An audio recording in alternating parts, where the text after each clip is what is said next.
Bueno, hoy de nuevo otra noche más de este programa que surge en la pandemia, develando aquello que nos oculta, quitando el manto que nos impide conocer la verdad.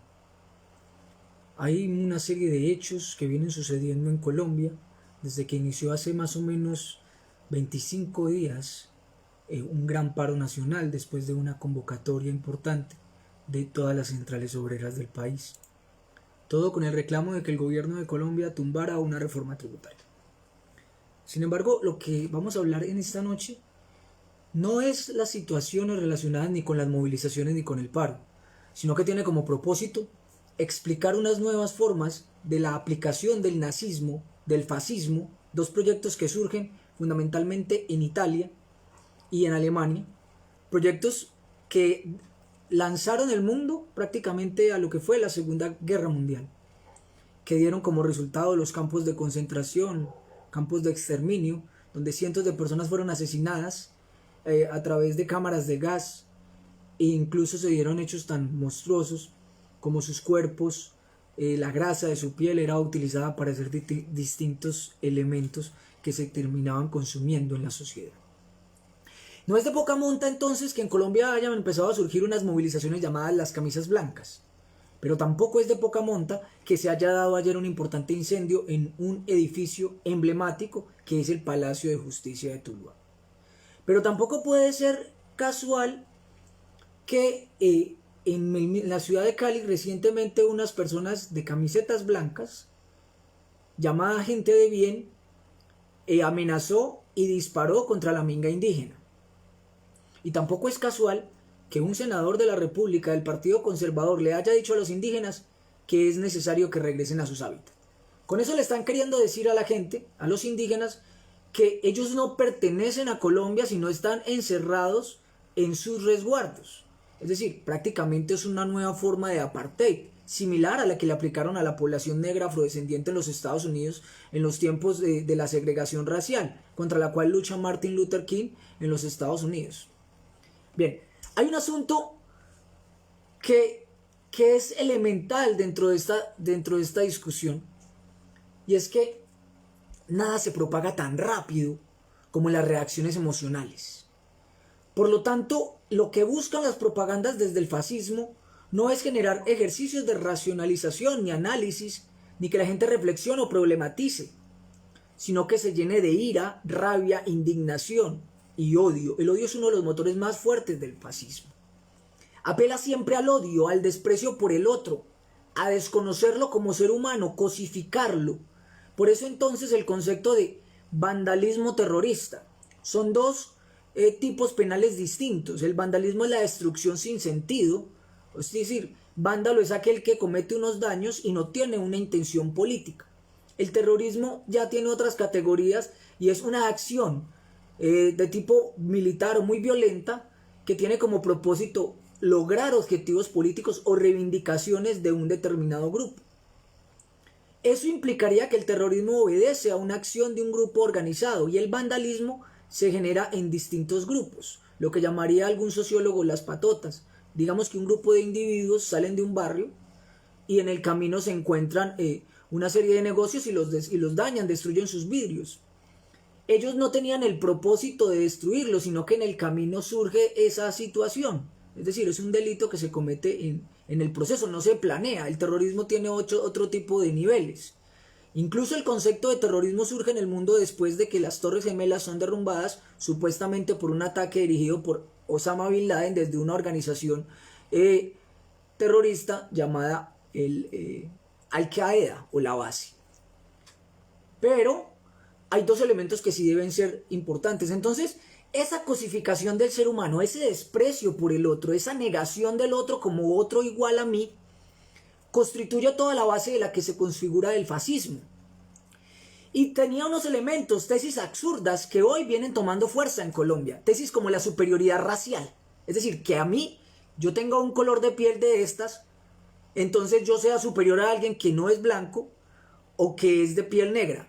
Considerando que Colombia es un producto de una mezcla, de una mistura. ¿Sí? Aquí hay una mezcla entre indígena, entre afrodescendiente, y entonces la mezcla entre afrodescendiente e indígena se llama mulato, y entonces están los mestizos, que somos prácticamente todos, porque en Colombia no existen las razas puras. De hecho, las razas puras no existen en ninguna parte del mundo. Y hay dos hechos que son fundamentales, y es que se ha demostrado incluso, el boxeo, que es un deporte muy importante, demostró a través de Mohamed Ali, en tiempos de la segregación en los Estados Unidos, que una persona de raza de etnia negra, pues no era inferior a un blanco, ¿sí? Entonces la superioridad y la inferioridad asociada a la raza son una mentira, pero es una tesis absurda creada por el proyecto fascista y por los nazis en la Alemania.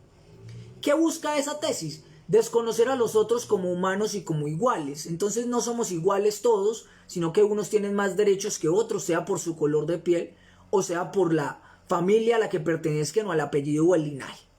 O incluso el que tiene dinero entonces tiene derecho y los que no tienen dinero no tienen derecho. En ninguna parte de la Constitución Política de Colombia dice que aquí hay ciudadanos de primera y hay ciudadanos de segunda. Colombia es un estado social de derecho. Y los derechos son para todos los ciudadanos que habitan el territorio nacional. La Carta Política del 91 no discrimina. Incluso habla de que somos un país pluriétnico y multicultural, donde hay libertad de creencias y cultos. Es decir, yo no tengo por qué ser cristiano si no me da la gana, ¿sí? O otros pueden apelar a otras religiones. Y el hecho de que yo no sea cristiano, el hecho de que una persona, por ejemplo, elija el paganismo como una forma de encontrarse con la espiritualidad desde otra visión, no implica que tenga menos derechos. Pero toda esta construcción fascista entonces dice, hay que ser blanco, cristiano, y el que no es blanco o cristiano y es indígena, pagano, por ejemplo, según ellos, entonces no tiene derechos. Pero si es pobre tampoco tiene derechos. Entonces el fascismo se basa en una clasificación de exclusión de los otros. En Italia se llamó fascismo y en Alemania se llamó nazismo. El objetivo de este video tiene dos elementos. Primero voy a hablar de cuál es el desarrollo histórico de lo que fue el fascismo, luego el desarrollo histórico de lo que fue el nazismo en la Alemania, y luego asociar cuál ha sido la construcción de la imaginación hostil a partir de estas dos tesis que son monstruosas, y de cómo se vienen aplicando aquí por una serie de partidos favorables al gobierno y que encubren un discurso de exclusión y marginación social y de discriminación sobre la base de la moral, sobre la base de lo que es correcto y lo incorrecto, y sobre lo que es bueno. Porque esa palabra gente de bien trae un fondo, ¿no? ¿Qué es el bien? ¿Qué es el mal? Entonces el bien es todo aquello que está dentro de las lógicas del establecimiento. Y los que están por fuera de las lógicas del establecimiento son el mal. Esto lo retrotrae a uno a una historia que sucedió hace mucho tiempo, y fueron la Inquisición, cuando las personas eran perseguidas simplemente porque no se adaptaban a las lógicas imperantes del clero, y por eso eran torturadas y asesinadas, especialmente las mujeres, porque el cristianismo históricamente se ha ensañado con las mujeres, porque las mujeres tienen un gran potencial distinto al del hombre, y por ese miedo a la mujer entonces las volvieron brujas. Brujas es una mujer de conocimiento, pero la bruja se terminó asociando al mal, a la consorte del diablo, que en los aquelarres bailaban y danzaban y copulaban con el macho cabrío. Esa es la historia sobre la cual entonces se construye la Inquisición. Luego entonces miren que esto no es tan tirado de los cabellos cuando se empieza a generar un estigma, un señalamiento sobre las personas asociadas a sus creencias políticas o religiosas o sus filosofías de vida. Bien, les decía entonces que en Italia surge el fascismo, en Alemania el nazismo, y los dos modelos políticos surgen en momentos muy interesantes, y es que esas dos sociedades estaban en crisis.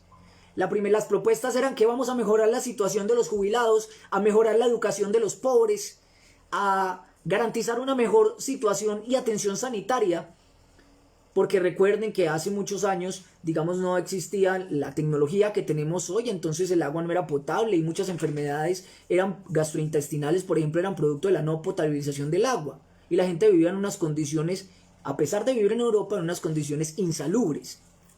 Y otra de las banderas de esos dos proyectos era mejorar los salarios de la gente, no alzar los impuestos y garantizar la seguridad. Sí, muy similar al nuevo concepto en Colombia que se llama seguridad democrática, o ahora con Iván Duque que se llama paz con legalidad.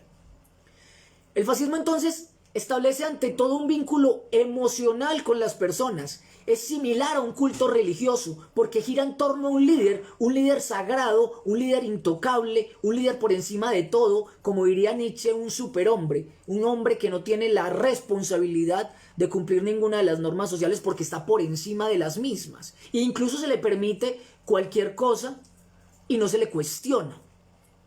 Lo fue Benito Mussolini en Italia, lo fue Adolfo Hitler en Alemania y lo es el señor del ubérrimo en Colombia. Es la misma construcción. El fascismo y el nazismo tienen una característica muy interesante y es que todos los proyectos políticos que quieran construirse como una opción real de poder tienen que tener un respaldo popular. Sin embargo, el fascismo y el nazismo se alimenta tanto de los ricos como de los más pobres. Y de esa manera obtiene seguidores. Por eso es tan complejo. Si ustedes analizan todo este fenómeno del uribismo en Colombia, ustedes encuentran una señora que vende arepas, que vive de los gota a gota, que constantemente le quedan entre 5.000 y 10.000 pesos para vivir diariamente y que escasamente tiene para comer 2 veces al día o 3 muy regular.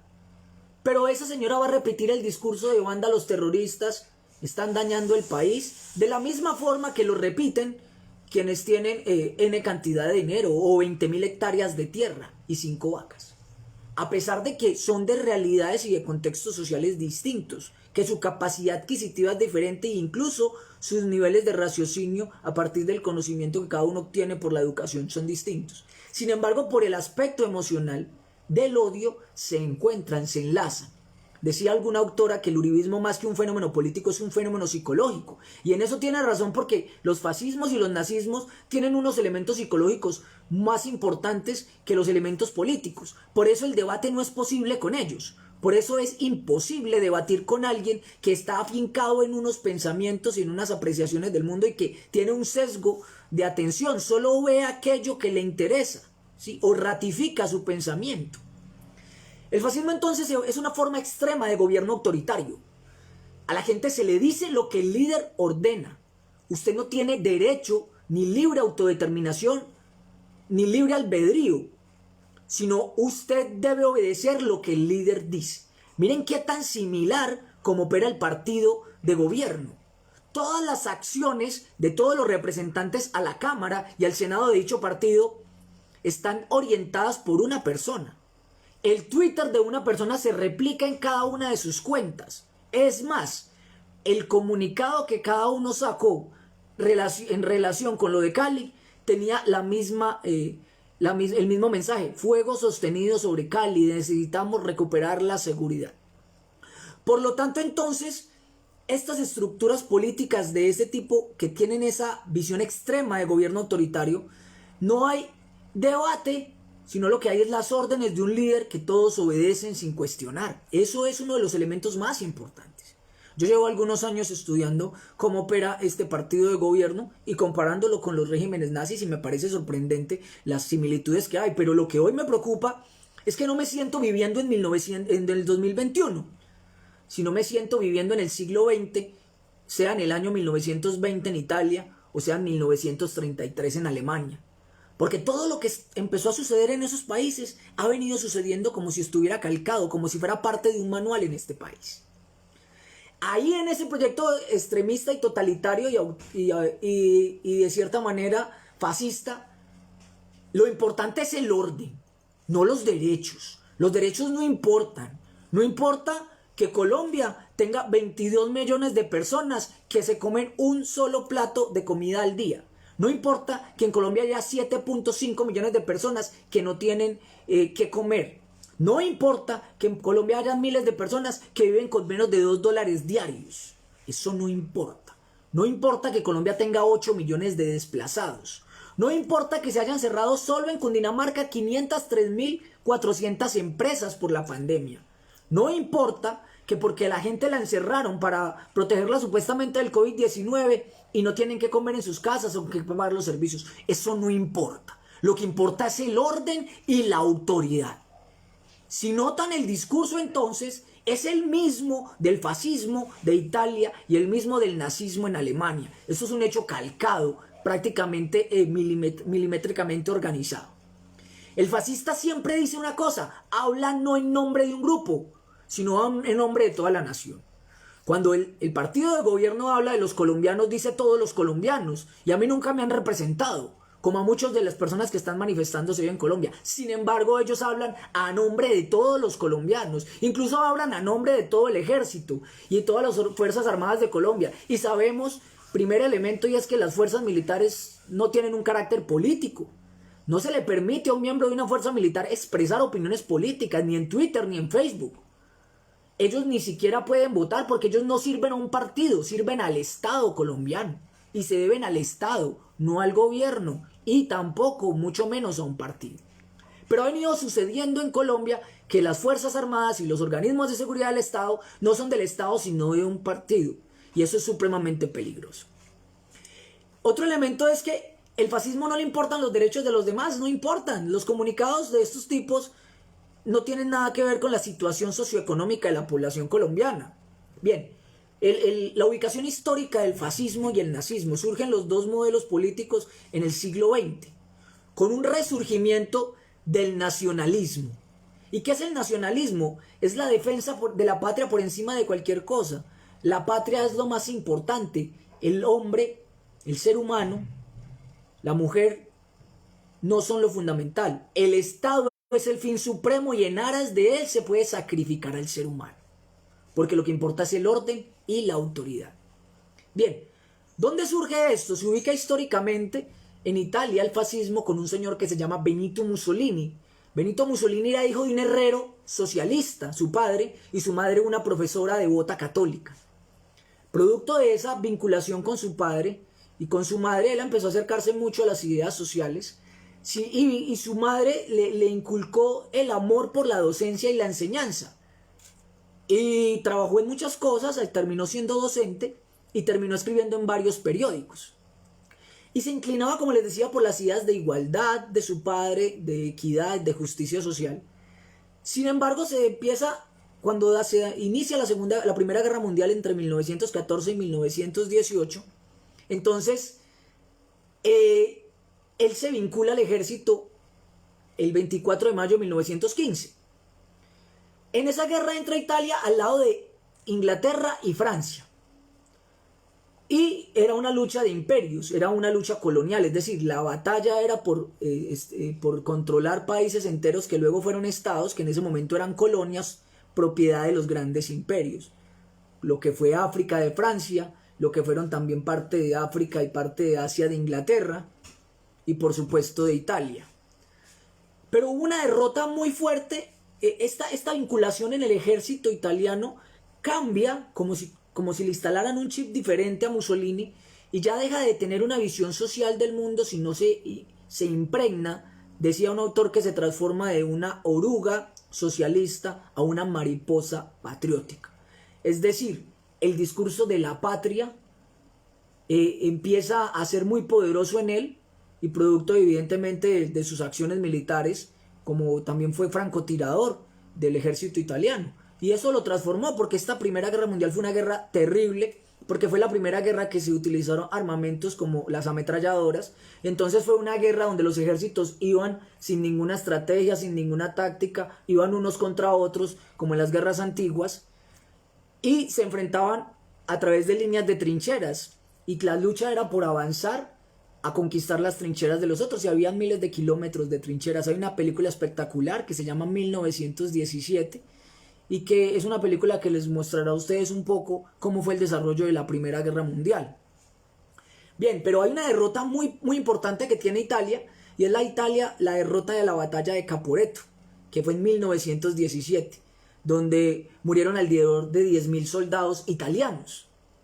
Sin embargo, aunque Italia tuvo esa terrible derrota, estuvo dentro del bando de los vencedores, que fue Inglaterra y Francia.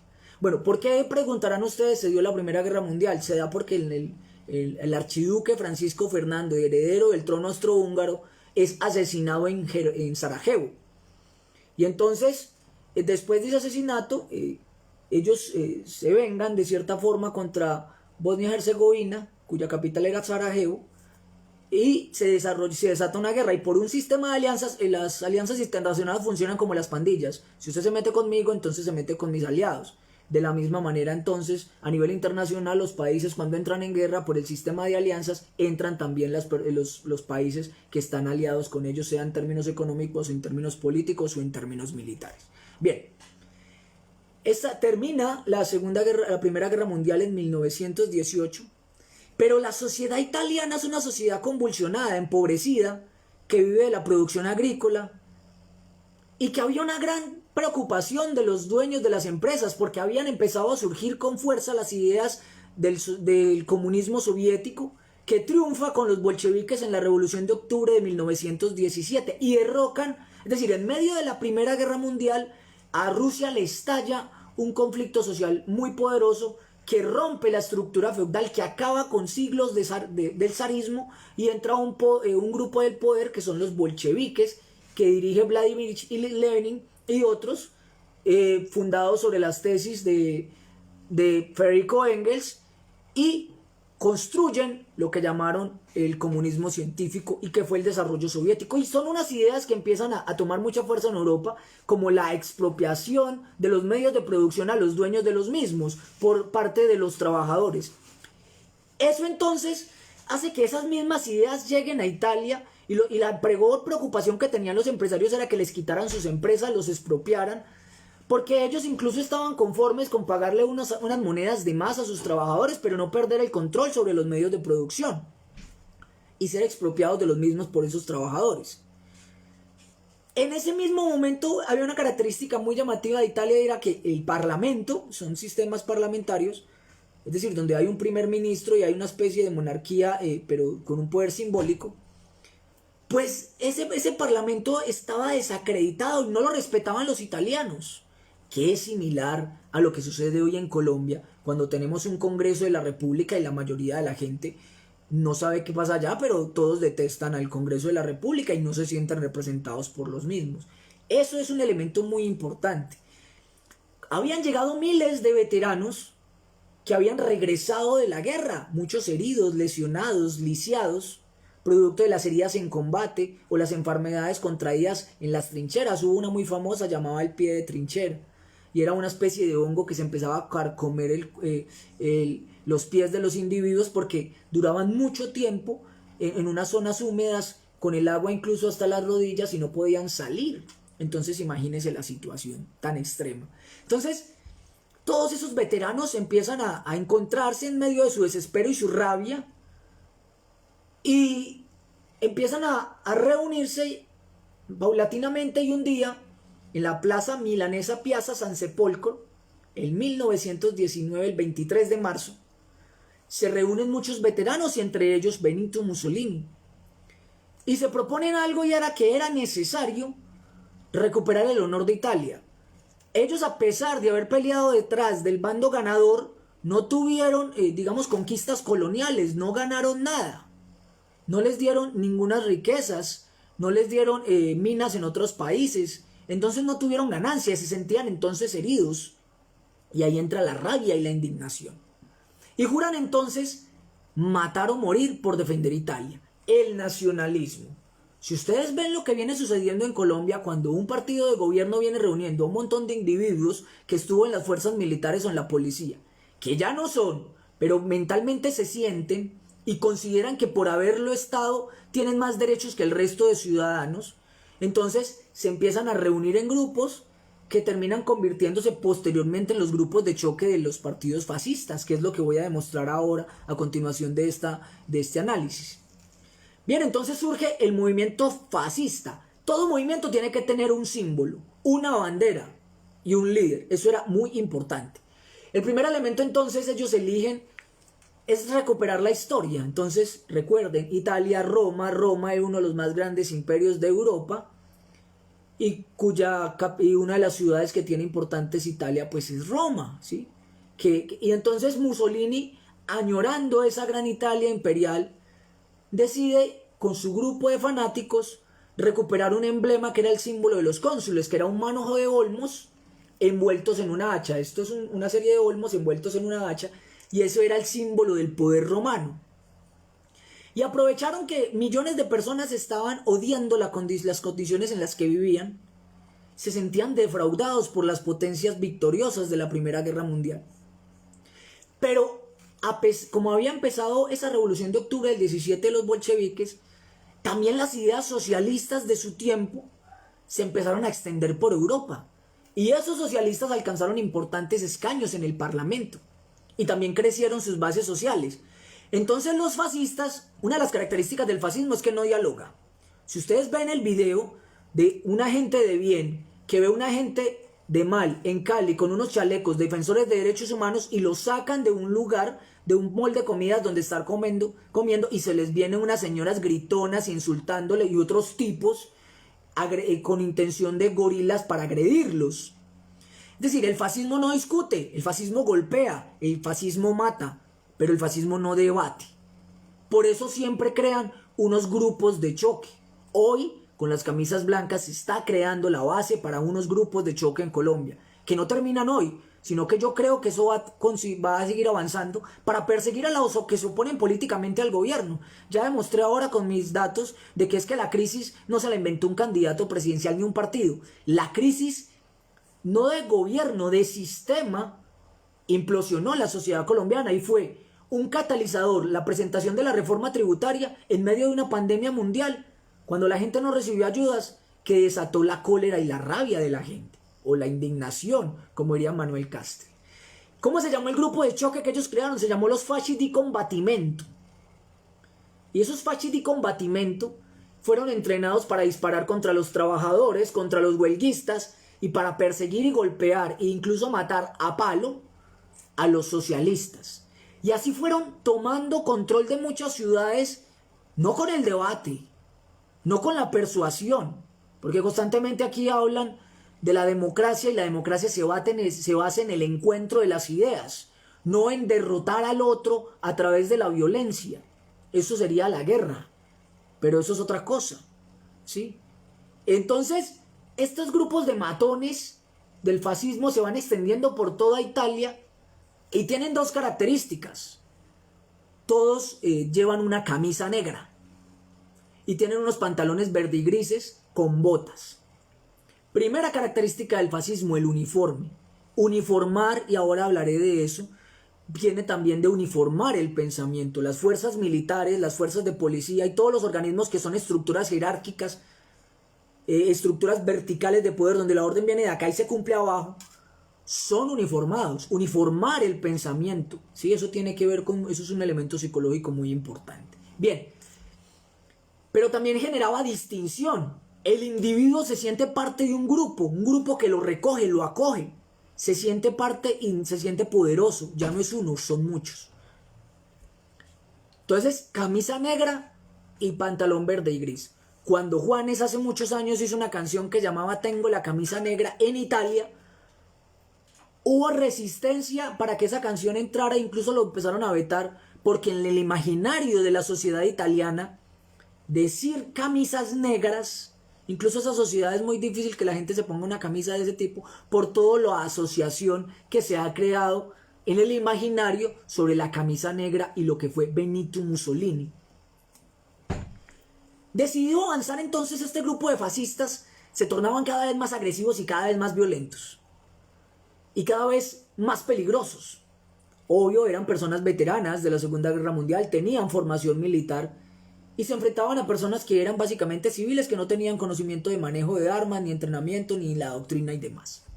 Y fuera de eso no tenían la carga de odio y resentimiento que estos individuos llevaban, producto de su derrota moral supuesta por las no conquistas de Italia en la Primera Guerra Mundial.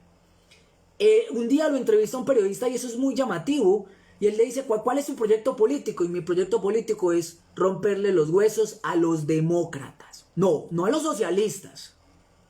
Para algunos que creen que el proyecto fascista en Colombia no va a enfrentar a los liberales socialdemócratas, o no va a enfrentar a eso que se llama centro, ¿sí? Solo va a enfrentar a lo que llaman la izquierda. Están equivocados. Los fascistas se enfrentan todo lo que sea democrático, porque a ellos les gustan las sociedades totalitarias gobernadas por un individuo sin derechos de la gente. Bien, en ese momento había un gran problema y es que los socialistas estaban a un lado, los centristas estaban al otro, y el grupo fascista venía tomando fuerza y avanzando. En ese momento el país era gobernado por el rey Víctor Manuel III. Y los fascistas empiezan a ver la debilidad de ese rey y deciden entonces organizar una gran marcha sobre Roma.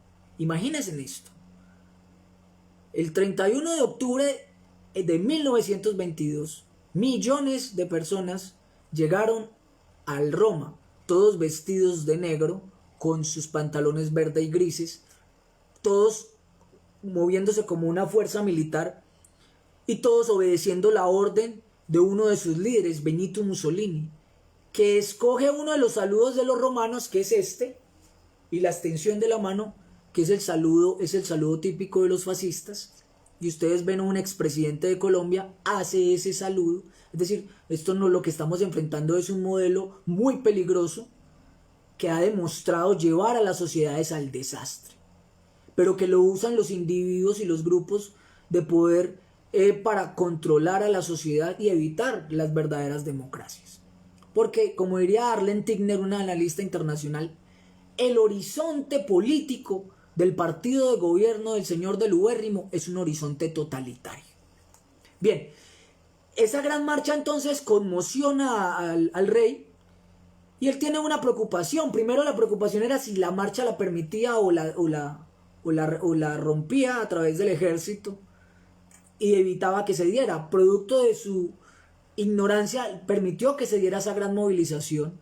Eso les permite construir una gran fuerza política. Se volvieron una amenaza muy importante para el país, casi como una fuerza paramilitar.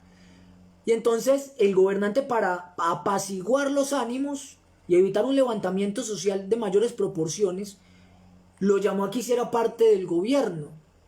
Y sin disparar un solo tiro, Benito Mussolini termina siendo nombrado primer ministro en Italia. Él inicia entonces con una serie de obras, reforma la infraestructura, genera una serie de empleos, recupera los ferrocarriles y empieza a buscar una estrategia para controlar plenamente el parlamento.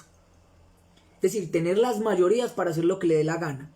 Y busca aprobar una ley electoral para dejar el parlamento en manos de los fascistas.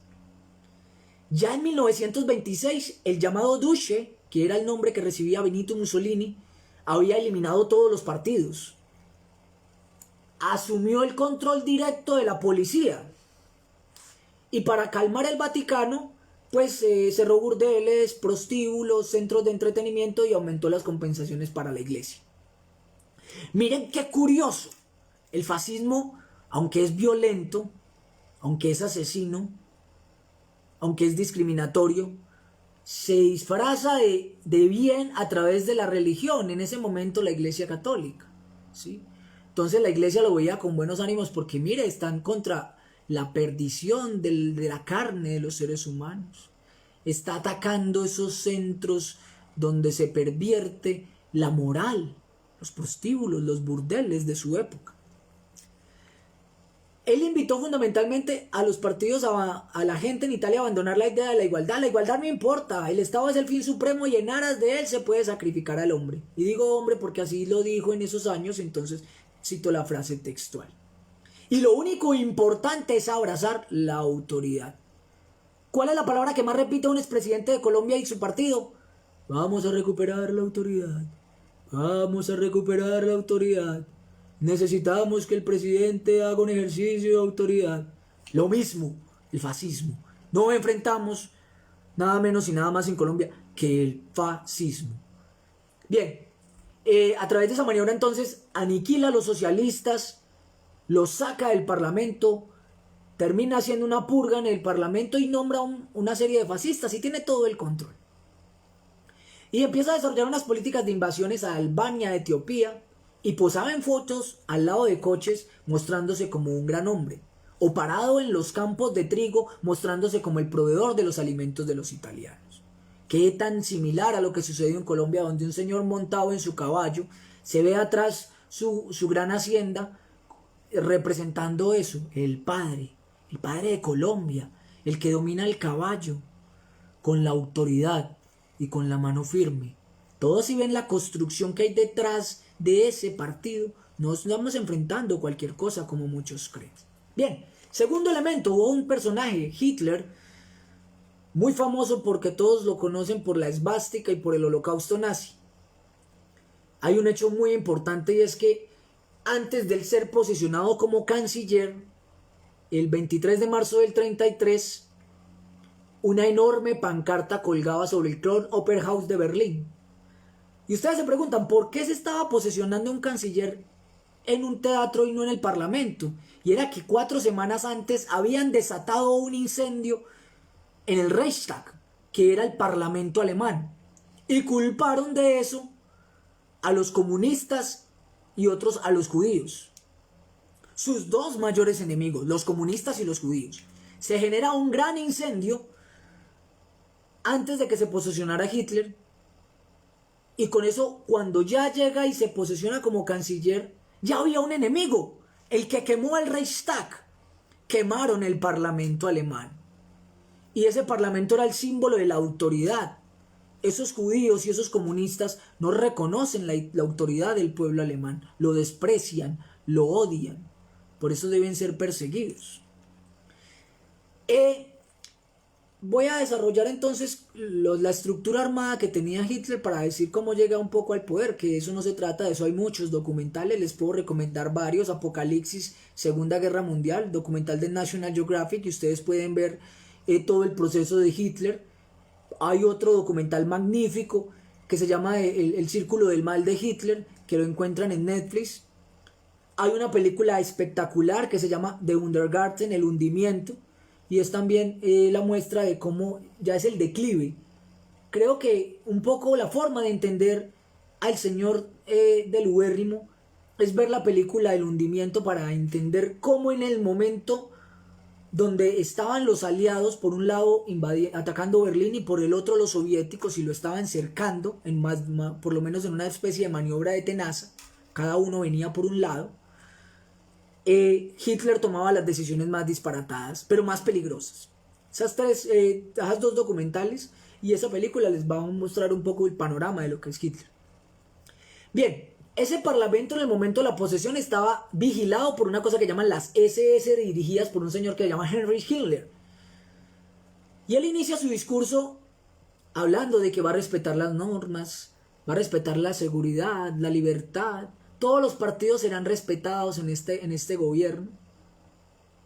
Y pedía una ley habilitante muy similar a la que pidió Mussolini para tener todo el poder. Mire que una de las características de estos proyectos totalitarios es que no les gusta la oposición política y lo quieren controlar todo. Los 3 poderes, básicamente, el ejecutivo, el legislativo y el judicial.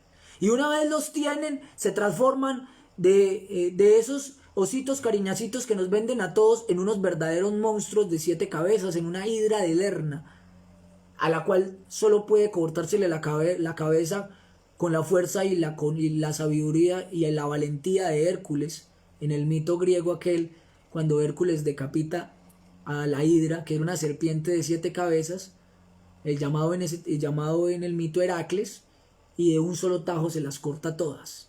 Porque si cortaba una por una, cada vez salía una de los muñones. Entonces les corta acá, empieza a cortar las cabezas y las quema la parte para que no salga el muñón, y así termina asesinando este monstruo. Bien, Heinrich Himmler entonces era la base de asesinos de Adolfo Hitler. Él fue empezando a buscar el apoyo, entonces para esa ley habilitante buscó a los católicos, que les gustaba mucho su discurso conservador, patriota, a los centristas también. Pero los socialdemócratas no aceptaron entregarle el poder a Hitler, y él los insultó, y los señaló, y los atacó. Pero logra la ley habilitante, y tiene plenos poderes. Pero ¿cómo surge Hitler? Es curioso, Adolfo Hitler no era alemán, era de Austria. Había nacido en una ciudad entre los límites de Austria y Baviera, y desde el principio, desde su infancia, odiaba a los socialistas. Y a los 25 años se ingresó en el ejército alemán, se alistó en un cuartel de regimiento para pelear del lado de Alemania. Es muy curioso porque Miren la característica: Mussolini y Hitler, los dos fueron parte de la Primera Guerra Mundial. Hitler inicia como un enlace entre un cuartel general y de la primera línea de batalla, es herido en una pierna, según la historia, y luego termina siendo ascendido a cabo y termina siendo un corresponsal entre trincheras. Llevaba información de una trinchera a otra, y eso era muy peligroso, y en un ataque de gas mostaza quedó ciego. Eso lo saca de combate, lo llevan a un hospital militar. Cuando él recupera la vista, se da cuenta que Alemania había perdido la Primera Guerra Mundial. ¿Y qué significa perder la Primera Guerra Mundial? Que Alemania se someta a lo que fue llamado el Tratado de Versalles, firmado en París por los países victoriosos, que implicaba que Alemania debía pagar los costos que había generado la Primera Guerra Mundial, las invasiones y los daños. Muchas de las empresas alemanas entonces entregaron a Francia, Inglaterra y a otros países, pero también muchas de sus minas, y quitaron parte de su territorio, una zona muy llamativa e histórica para los alemanes llamada Renania. Entonces, de ser un gran imperio, termina convirtiéndose en un país prácticamente dominado por las potencias del momento, que habían sido victoriosas durante la Primera Guerra. Entonces eso genera resentimiento en Hitler. Si notan, el mismo elemento en Mussolini, el mismo elemento en Hitler y el mismo elemento en el partido de gobierno. ¿Con qué le hicieron oposición a Juan Manuel Santos durante su presidencia? Le entregó el país a las FARC. Y cuando uno mira, las FARC tenía un número de curules tan ínfimas en el Congreso, en tanto Cámara y Senado, que no tenían la capacidad ni la posibilidad mínima de imponerse por mayorías. Y sin embargo decían que le entregaron el país a las FARC. Porque esa es la lógica, ¿no? Ellos se basan en el resentimiento, y el resentimiento debe ser para alguien, debe haber un enemigo. Sin enemigo no hay proyecto totalitario ni fascista. Porque ¿contra quién se van a enfrentar? Por eso viven de la guerra, y para ellos la guerra es todo. Por eso es que necesitan que Colombia se encienda, que haya violencia, que haya caos, para luego nosotros llegar con la autoridad. Pero ahora vamos a hablar de eso. Bien, Hitler recupera la vista y su país está en una situación muy similar a la de Italia. Como estaba parte de Europa, los socialistas fueron creciendo, había huelgas, agitaciones, indignación, desempleo, la gente no encontraba trabajo, y si lo encontraba ganaba muy poco, incluso para medio comer. En esa situación entonces en Italia, que surgen los fascistas, él empieza a encontrar un partido que se llama el Partido Obrero Alemán. Y era un partido formado fundamentalmente por exmilitares de la Primera Guerra Mundial, gente que tenía resentimiento por lo que le había pasado a Alemania. Esta vez es distinto a lo de Mussolini. No habían estado en el bando ganador, fueron el bando perdedor. Y era un grupo que se inicia con alrededor de 555 miembros. Y él se encuentra con un señor que fue capitán en la Primera Guerra, que se llama Ernest Röhm. Y Ernest Röhm le plantea que era necesario crear una milicia urbana llamada los Sturmanteilen. Los Sturmanteilen son los SA, los camisas pardas. Lo mismo, pantalón bombacho caqui, camisas pardas. Lo que hizo Hitler fue tomar muchos elementos del fascismo, adaptarlos a los alemanes para construir ese grupo de choque de golpeadores que se llamaban los Sturmanteilen. Hicieron lo mismo de los italianos. Entraban a los bares, golpeaban a los socialistas, a los demócratas. Entraban donde estaba la gente en huelga, los sindicatos, y los golpeaban y los asesinaban en jaurías de 15 y 20. Era un escenario terrible, pero así se fueron abriendo paso. Su mayor enemigo eran los comunistas. Y adoptaron lo mismo, el mismo saludo de los fascistas, el brazo extendido, ya su camisa no era negra sino parda, y crean esa milicia llamada los Sturmanteilen. Él se le ocurre que podía hacer algo muy similar a su grupo, demostrar una marcha sobre Berlín.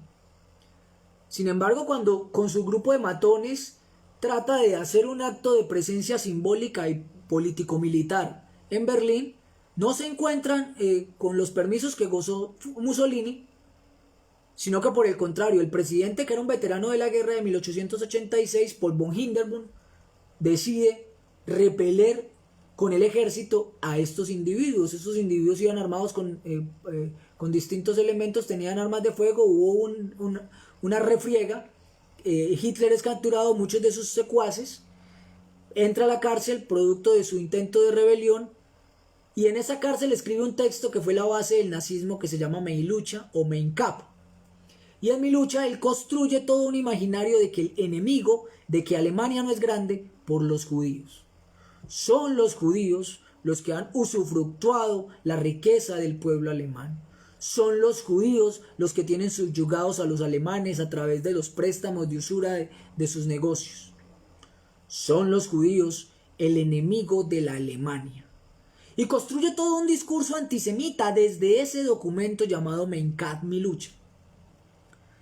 Y en ese mismo texto condena las reparaciones de guerra como una afrenta al honor y al valor de lo que es el pueblo alemán. Luego sale de la cárcel, empieza a crecer ese grupo. Miren, lo que estoy diciendo es que todo el mundo piensa que porque hay protestas en Colombia vamos a derrotar al gobierno de turno. Incluso puede pasar algo peor, y es que todas estas protestas devengan en que se instale un proyecto autoritario en Colombia, peor incluso que el que tenemos en este momento con el señor que manejan desde una hacienda en Colombia. Pasó en Italia en medio de la crisis económica, pasó en Alemania en medio de la crisis económica. Hay un elemento que les permite crecer mucho a los nazis y es la crisis del 29. En 1929 se da el crack de la bolsa de Nueva York. Es decir, cayó la bolsa de Nueva York, miles de empresas fueron cerradas, cientos de trabajadores quedaron en la calle sin con qué comer sus familias. Y eso creó una mayor posibilidad de crecer entre esa masa indignada.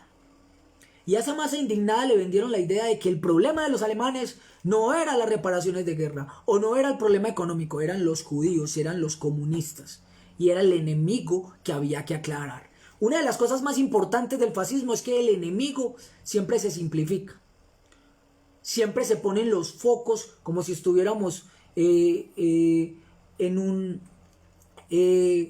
como en una especie de lámpara gigante, un faro que ilumina hacia un lado, el resto es oscuridad, pero todo el mundo se centra a donde está la luz. Es decir, el enemigo único, los judíos. Se cierran miles de empresas y los nazis empiezan a crecer en medio de esa insatisfacción, siendo un partido de lunáticos, de fanáticos. En 1930, producto de todo ese descontento, obtienen algo impresionante. Son la segunda fuerza política más importante del país.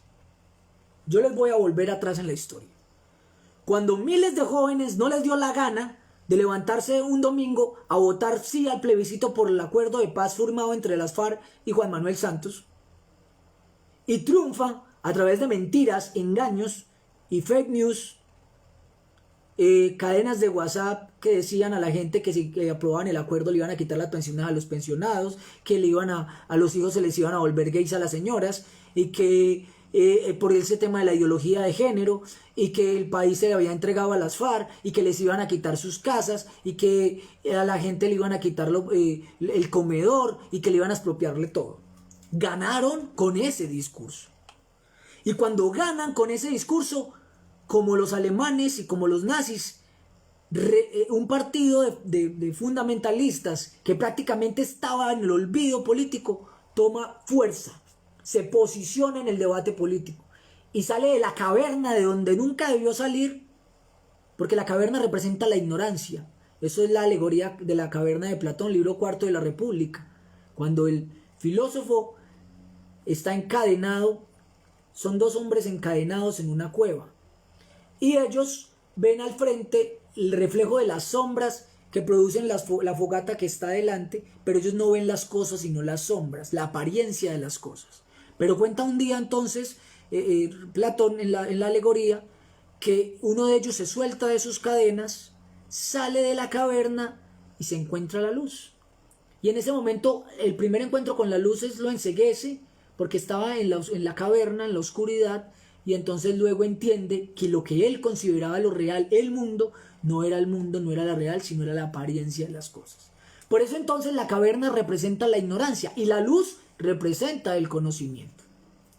Dicho esto entonces, cuando triunfan contra el plebiscito por la paz, ponen a renegociar el acuerdo y la propuesta era destruirlo, entonces ese grupo toma fuerza y revive su discurso. A la presidencia llegaron porque el país se le iba a entregar a las FARC. Pero habían construido un enemigo que llamaba el castrochavismo. Entonces era una mezcla de que íbamos a ver Cuba, pero también íbamos a ver como Venezuela. Y eso sumado al gran monstruo, el enemigo histórico, el comunismo, el diablo. Porque ellos son el bien y todo lo que se lo oponga es el mal. Dicho esto entonces, 1930 los alemanes toman mucha fuerza, descontentos. Los alemanes por la situación en la que viven le dan el triunfo a Hitler y ya se convierte ese partido de lunáticos fanáticos nazis en el segundo partido más importante de Alemania. Se dan unas nuevas elecciones y el presidente le dice a los nazis que no se presente de nuevo, se presenta y los nazis aumentan sus escaños, llegan a tener hasta 100 escaños en el Reichstag. Pero como es un sistema parlamentario, eso funciona así. A diferencia de nuestro país, que el presidente se elige por voto popular, el Congreso también, en los sistemas parlamentarios, dígase el español, dígase el inglés y dígase en ese momento el alemán, pues resulta una cosa curiosa y es que para crear el gobierno se necesitan las mayorías y si uno no las tiene, tiene que hacer acuerdos para lograr las mayorías suficientes. Como no tenía las mayorías Paul Hindenburg, entonces busca a los nazis para hacer el acuerdo, pero no se da, los nazis se resisten. Luego entonces le toca llamar a una coalición y le ofrece a Hitler ser primer ministro, ser canciller, para que pudieran construir gobierno. Y el 30 de enero le tiende la mano y lo nombra canciller. Al tener ya todos los poderes, recuerdan la historia cuando lo posesionan en el teatro, y luego la estrategia para tener todo el poder, controla todo el poder mediante una ley habilitante e inicia lo que se conoce como el Blitzkrieg. Y el Blitzkrieg era la guerra relámpago. Entonces lo primero que hizo Hitler fue acabar con las asambleas, reemplazó a los gobernadores de las provincias que no eran nazis. Oh, qué curioso que en Cali, cuando estalló la crisis, el presidente de la república puso al alcalde de turno por fuera momentáneamente y le dio la autoridad a un militar. Sacó a la misma gobernadora, una gobernadora civil, y le dio la autoridad a un militar. Y prácticamente acabó con la autoridad civil. Muy similar hizo Hitler, pero a una escala mayor, y empezó a cambiar a la gente. Los gobernadores que no eran del partido nazi se van. Y así va construyendo todo un entramado de un dinamismo, unanimidad en toda Alemania. Y llenó el país de gobernantes nazis y funcionarios nazis. Y tenía como estrategia enviar matones para acabar con sus adversarios, los Sturmantellin. Pero había un asunto interesante, y era que se dio cuenta que ya no necesitaba este grupo de matones civiles porque ya tenía el poder del Estado, y entonces ya podía tener su grupo de matones propios a través de la policía. Entonces le tuvo la idea de acabar con las camisas pardas, llama a Ernest Röhm para que las disuelva. Ernest Röhm se niega, pasa un año, se sigue negando. El 4 de junio del 34 se vuelven a reunir, este se niega, y entonces él planea con la Gestapo, que era la policía política de su tiempo, la policía política del partido nazi, dirigir una operación muy similar a la que hicieron contra los templarios. Los templarios fueron acusados por adorar a un dios llamado Baphomet, por el papa de su tiempo y por un rey que tenía mucho temor de su poder. Y entonces simultáneamente fueron capturados todos los templarios en varias partes de Francia y los asesinaron a todos. De la misma manera hicieron los nazis.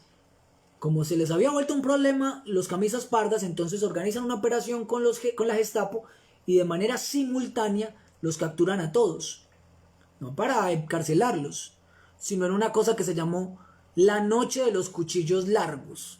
Y todos fueron pasados por el cuchillo y eliminados. Y así ha eliminado Adolfo Hitler a un grupo que se le hubiera podido oponer, que eran los camisas pardas.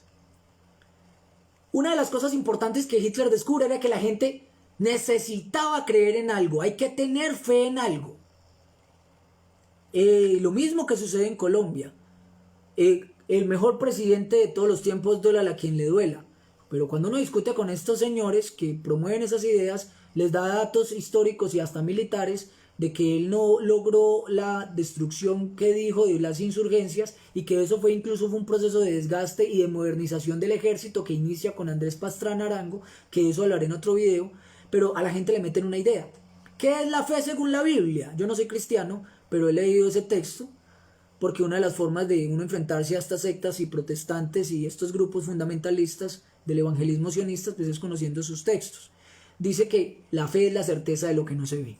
Bien, entonces la fe es esa creencia en algo supremo y entonces Hitler se termina decidiendo a convertirse ya no en un político, sino en una figura adorada por el pueblo alemán. Descubre que la gente, más que datos intelectuales, se reduce todo a emociones.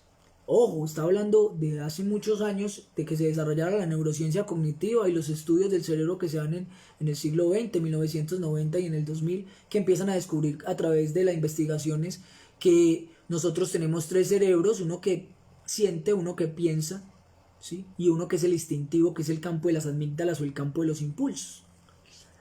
Asesinan a todos los miembros de las camisas pardas en la noche de los cuchillos largos. Y él decide que hay un elemento necesario para fomentar su proyecto político en Alemania y era aumentar la indignación a partir del miedo en sus seguidores. Entonces, en ese momento, en la internet de su tiempo era la radio. Se asegura Hitler, a través de su asesor Joseph Goebbels, ese que se inventó la tesis de que una mentira repetida 1000 veces se convierte en verdad. Entonces yo saco una cadena de WhatsApp hoy que está circulando en redes sociales y dice que Petro es el que es responsable de los incendios en Tuluá y de las primeras líneas y de los ataques y que está en una lucha de clases. Ese Twitter nunca lo sacó Gustavo Petro, pero estos individuos que, como no es un ejercicio racional, creyendo en la fe que le tienen al Señor que los maneja desde el ubérrimo, replican esa información y lo construyen como una verdad. Goebbels, una mentira repetida 1000 veces se convierte en verdad. Simple. El modelo sigue siendo sencillo y muy efectivo. Bien, entonces él descubre que el miedo era importante en sus seguidores y decide que la clave de todo era mantener la propaganda. La diferencia entre la información y la propaganda es que la propaganda busca fortalecer una ideología y un pensamiento en la gente. Entonces se asegura que la gente tenga un radio en su casa y empieza con unos discursos. Y en esos discursos empieza a decir: los problemas del pueblo alemán son por los judíos. Los judíos le quitan el pan de la mesa al pueblo alemán. Los judíos evitan que los niños se eduquen en los colegios. Mientras los alemanes están aguantando hambre, los judíos viven como reyes. Oh, qué curioso cuando le dicen a uno en Colombia: es que los que firmaron ese acuerdo de paz están recibiendo millones de pesos, 3 millones de pesos mensuales, y yo que fui soldado de la República, y yo que fui policía, aquí estoy pasando angustias y afugias, mientras esos criminales están allá gozando de la riqueza. Oh, el mismo modelo, el mismo, similar. Antes los judíos, ahora las FARC, ahora el vandalismo terrorista. El modelo siempre es el mismo. El fascismo y el nazismo crean un enemigo. Sin enemigo no existe. Bien, entonces, otro elemento, el adoctrinamiento. ¿Y qué es el adoctrinamiento? Poner a leer a todos los niños en las escuelas el make-up. Mostrar a los judíos como monstruos, como seres destructivos, como seres infames a través de una propaganda de odio que ahora la voy a explicar en la segunda parte. Voy con eso. Dicho entonces esto, resulta muy curioso que después de una portada terrible que saca Revista Semana donde muestran a Gustavo Petro con los siguientes letreros: basta ya, Colombia va hacia la quiebra. Basta ya ser responsable a Petro de todo lo que está pasando en Colombia, cuando acabo de decir que lo que está pasando en Colombia es un estallido social de múltiples actores, donde está un sector sindical, un sector de indignados, fundado fundamentalmente por jóvenes universitarios y no universitarios. Hay un sector de movimientos sociales clásicos, como el movimiento indígena, el movimiento campesino, por citarlo. Y hay un tercer elemento, y esos son los sectores de clases medias que han venido en declive. Esa es la movilización en Colombia. No la ordena Petro. Si Petro hubiera tenido esa capacidad, es presidente en el 2018 y no pierde. Obtiene 13 millones de votos y no 8. Bien, se presenta un incendio ayer en el Palacio de Justicia de Tuluá. Y cuando yo vi esa noticia, me acordé en la historia y dije, antes de que se instalara Hitler como canciller, se da un incendio del Reichstag. Y ese incendio permite construir la imaginación hostil necesaria para convertir en enemigo de todo el pueblo alemán a los judíos y a los comunistas. Pero hay otra cosa característica de esa quema del palacio, es que se quemó el palacio y les quiero decir que pongan mucha atención a esto. A Gustavo Petro y al M-19 le han endilgado siempre la quema de una cosa que se llamó el Palacio de Justicia. En ese momento, un grupo armado insurgente llamado Movimiento 19 de Abril, que nunca fue comunista, que surge por el robo de unas elecciones en 1970 al general Rojas Pinilla de parte de Misael Pastrana, padre de Andrés Pastrana, partido conservador, va ganando Rojas Pinilla, se va la energía, en ese momento no había internet, todo se transmitía por radio, y cuando pasan los datos ya estaba ganando el otro señor, se da un alzamiento armado y surge el Movimiento 19 de Abril, se toman el Palacio de Justicia en una operación militar, pero ellos tenían la intención de hacer un canje político de los magistrados por muchos de sus presos. Lo que sucede es que a través de un desastre, los militares deciden disparar fuego de artillería a través de tanques y terminan provocando un incendio en el palacio. Pero es curioso, la portada de Revista Semana mostraba a Petro detrás de un incendio y la portada salió días antes de que se diera el incendio en el Palacio de Justicia de Tuluá, y se incendió no cualquier edificio sino el Palacio de Justicia. Entonces uno dice, no, pero es que eso fueron vándalos. Entonces vamos a analizar los factores de seguridad. Empecemos por los elementos que dicen las doctrinas de seguridad de cómo funciona eso. Hay 5 tipos de operaciones encubiertas contra la seguridad nacional: las operaciones de espionaje, las operaciones de sabotaje, las operaciones psicológicas, las actividades encubiertas y la subversión, que también se clasifican y las operaciones de control se basan en detección de indicios de actividades encubiertas, investigación e identificación, y las operaciones de intervención buscan impedir o neutralizar esas acciones detectadas. ¿Para qué? ¿Quiénes hacen eso? La inteligencia. Cuando se va a dar una movilización, entonces lo que llamamos los centros de gravedad, los lugares más importantes de un municipio, los lugares más importantes de un departamento, pues se les hacen unos análisis de seguridad. Se determina entonces por qué vías va a ir a una manifestación, cuántos son los manifestantes, si esos manifestantes van de manera agresiva, de manera tumultuaria, si son una turba, es decir, un grupo de personas que se mueven de manera violenta y que están imbuidos por sus emociones de ira, y si llevan armas. Entonces lo que hace inteligencia es determinar primero cuáles son los sitios posibles de ataque. Entonces establecen unos cordones de seguridad, aseguran el área, entonces pueden poner algunas barreras que eviten que las personas se acerquen al edificio en cuestión. Luego hay un análisis de inteligencia que determina entonces cuáles son los puntos de vulnerabilidad que tiene esas edificaciones que pueden ser objeto de daño, y realizan un cordón, ¿sí? Hacen un ejercicio, una labor que llaman aseguramiento. Y entonces a uno le van a decir que quemaron el Palacio de Justicia de Tuluá y que no había un solo policía, que no había una sola valla, y que dentro de los análisis de seguridad que hace la inteligencia, porque la inteligencia se prepara para lo que va a suceder, no para lo que sucede, y anticiparse, y eso dicen todos los manuales colombianos e internacionales, y el de la Interpol y demás, la Sûreté, que es policía francesa, Scotland Yard, y la gendarmería española. Y entonces, ¿dónde estaba la inteligencia en ese momento? ¿Cuál fue el ejercicio de contraespionaje? Si supuestamente hay una organización insurgente en Colombia tratando de levantar socialmente el país a través de las movilizaciones, infiltrando con el concepto que supuestamente sucede, entonces ¿dónde estuvo el contraespionaje para impedir o neutralizar la acción del enemigo? Y el contraespionaje se hace de muchas maneras, a través de estudios técnicos. Colombia tiene 2 tecnologías muy importantes, 2 software de interceptación de comunicaciones de todos estos aparatos. Mire, señores, no los perfilan ahora, los perfilan desde hace mucho tiempo. dos sistemas. El sistema se llama Esperanza, lo tiene la Policía Nacional. Digo, ese es de la Fiscalía, un software especializado en... ¿Cómo funciona eso? Usted pone una palabra, ataque a tal cosa, y ahí mismo el software, ¡pum!, hace un barrido de información y ubica. Con el software dice, mire, toda esta lista de personas están pidiendo estas cosas. O sea, el nivel de seguimiento y vigilancia que hay a través del internet es impresionante. Cuando usted hace una transmisión o cuando usted saca un póster, su computador tiene una IP, que es como su número de cédula. Y si usted no tiene un dispositivo que se llama un VPN, pues aparece su IP identificada. Entonces lo rastrearon ya, ¿sí? Eso no tiene ciencia. Tiene la plataforma Puna. Pero también tienen un batallón de ciberinteligencia, que es dedicado para todas esas operaciones que ahora se llaman ciberterrorismo, ¿sí?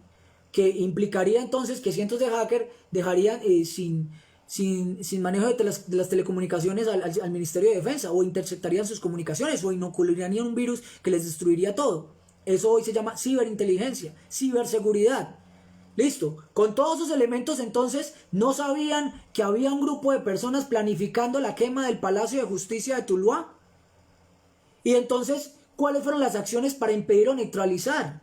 Le voy a dar la lista de cómo son los organismos de seguridad del Estado. La policía se divide en varios tipos. Está la policía ordinaria, que conocemos, de patrulleros, de cabos, sargentos y demás.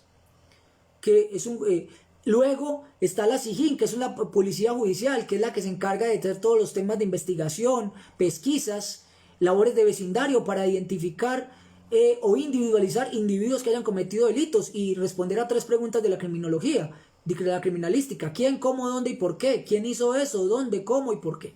Listo. Cuando uno analiza un hecho criminal, lo primero que tiene que tener en cuenta es cuáles son los móviles, las razones que llevan a un sujeto a tomar determinadas decisiones. Continúo. ¿Tiene sentido entonces que una organización terrorista en Colombia, que no sabemos cuál es, haga una operación de ese tipo y no se la adjudique? Entonces, ¿cómo se logra la propaganda política a través de las acciones de ese tipo? Cuando Al Qaeda ponía una bomba, decía la puso Al Qaeda. Cuando fue el atentado en los trenes en España, decían quién los puso. Cuando es Callas Catasuna ETA, que era un grupo separatista vasco que funcionaba a través de la lucha armada urbana, pues ellos ponían una bomba y decían, o un coche bomba como dirían los españoles, y ellos se adjudicaban el ataque. O cuando lo hacía el Irish Republican Army en Irlanda, en la guerra que hubo entre Irlanda del Norte y la Irlanda pro-inglesa, protestante. Y no se lo adjudica a nadie. Entonces, eso hay que ir más allá de lo que le cuentan a uno. Por eso decidí hacer este video, porque hay que empezar a hacernos preguntas, listo. No falló entonces, listo, continuamos con la policía. Existe la CIPOL, que es la inteligencia real de la policía. Y la inteligencia real tiene el objetivo de entrar en los blancos que ellos consideran peligrosos y obtener la información. Ellos no capturan a nadie, ellos le entregan toda esa información procesada a través de un circuito de inteligencia, convierten esa información en inteligencia después de hacer un análisis, una identificación de variables y actores, le entregan eso a los organismos de seguridad, policía judicial, para que ellos procedan a capturas o a individualización y demás. Los puestos de mando unificado, llamados PMU, pues establecen todo eso que les estoy diciendo. Y la planeación militar y demás. Y entonces considerando por qué no había un cordón de seguridad de militares alrededor del Palacio de Justicia, cuando sabíamos que era posible que fueran atacados. Listo, eso es una cosa interesante. ¿Dónde estaba inteligencia cercana a la marcha para identificar que habían individuos con gasolina? Y estoy diciendo cosas que dicen los manuales. Y no crean que, por esto también aquellos que se creen anarquistas y se creen los más malos de la tierra, que porque sacan el pecho como los gorilas pues así, y que se golpean el pecho y dicen yo soy el más malo, y que llegan en grupos de 4 y 5 y entonces el que les hable mal, entonces lo miran feo y le ofrecen que lo van a cascar, que son muy similares a los fascisti di combattimento o a los camisas pardas, pero se creen supuestamente demócratas, pero realmente actúan como el fascismo, porque el fascismo intimida a través de la violencia a los otros, nunca debate, nunca argumenta. Y entonces estos grupitos le van a decir a uno pues que los infiltraron. Pues señores, hay unos organismos supremamente organizados en Colombia que llegaron a infiltrar incluso a una de las guerrillas más poderosas del país, que fue en ese entonces las FARC. Voy a contarles un dato. El jefe de comunicaciones de las FARC se llamaba Iván Ríos. Iván Ríos le meten un personal de inteligencia, un señor que se llama Rojas, para cobrar una recompensa, le corta la mano, lo mata y le corta la mano, y se la lleva a un batallón para que le paguen la recompensa. Como en Colombia no existe la pena de muerte, eso no se le puede dar, pero Iván Ríos era el jefe de comunicaciones de las FARC. Si usted logra meterse en el sistema de comunicaciones, que básicamente en términos militares es el sistema de mando y control, porque si usted no puede comunicar sus órdenes a los grupos que están operando en el área, ¿cómo les va a dar las órdenes? ¿Sí?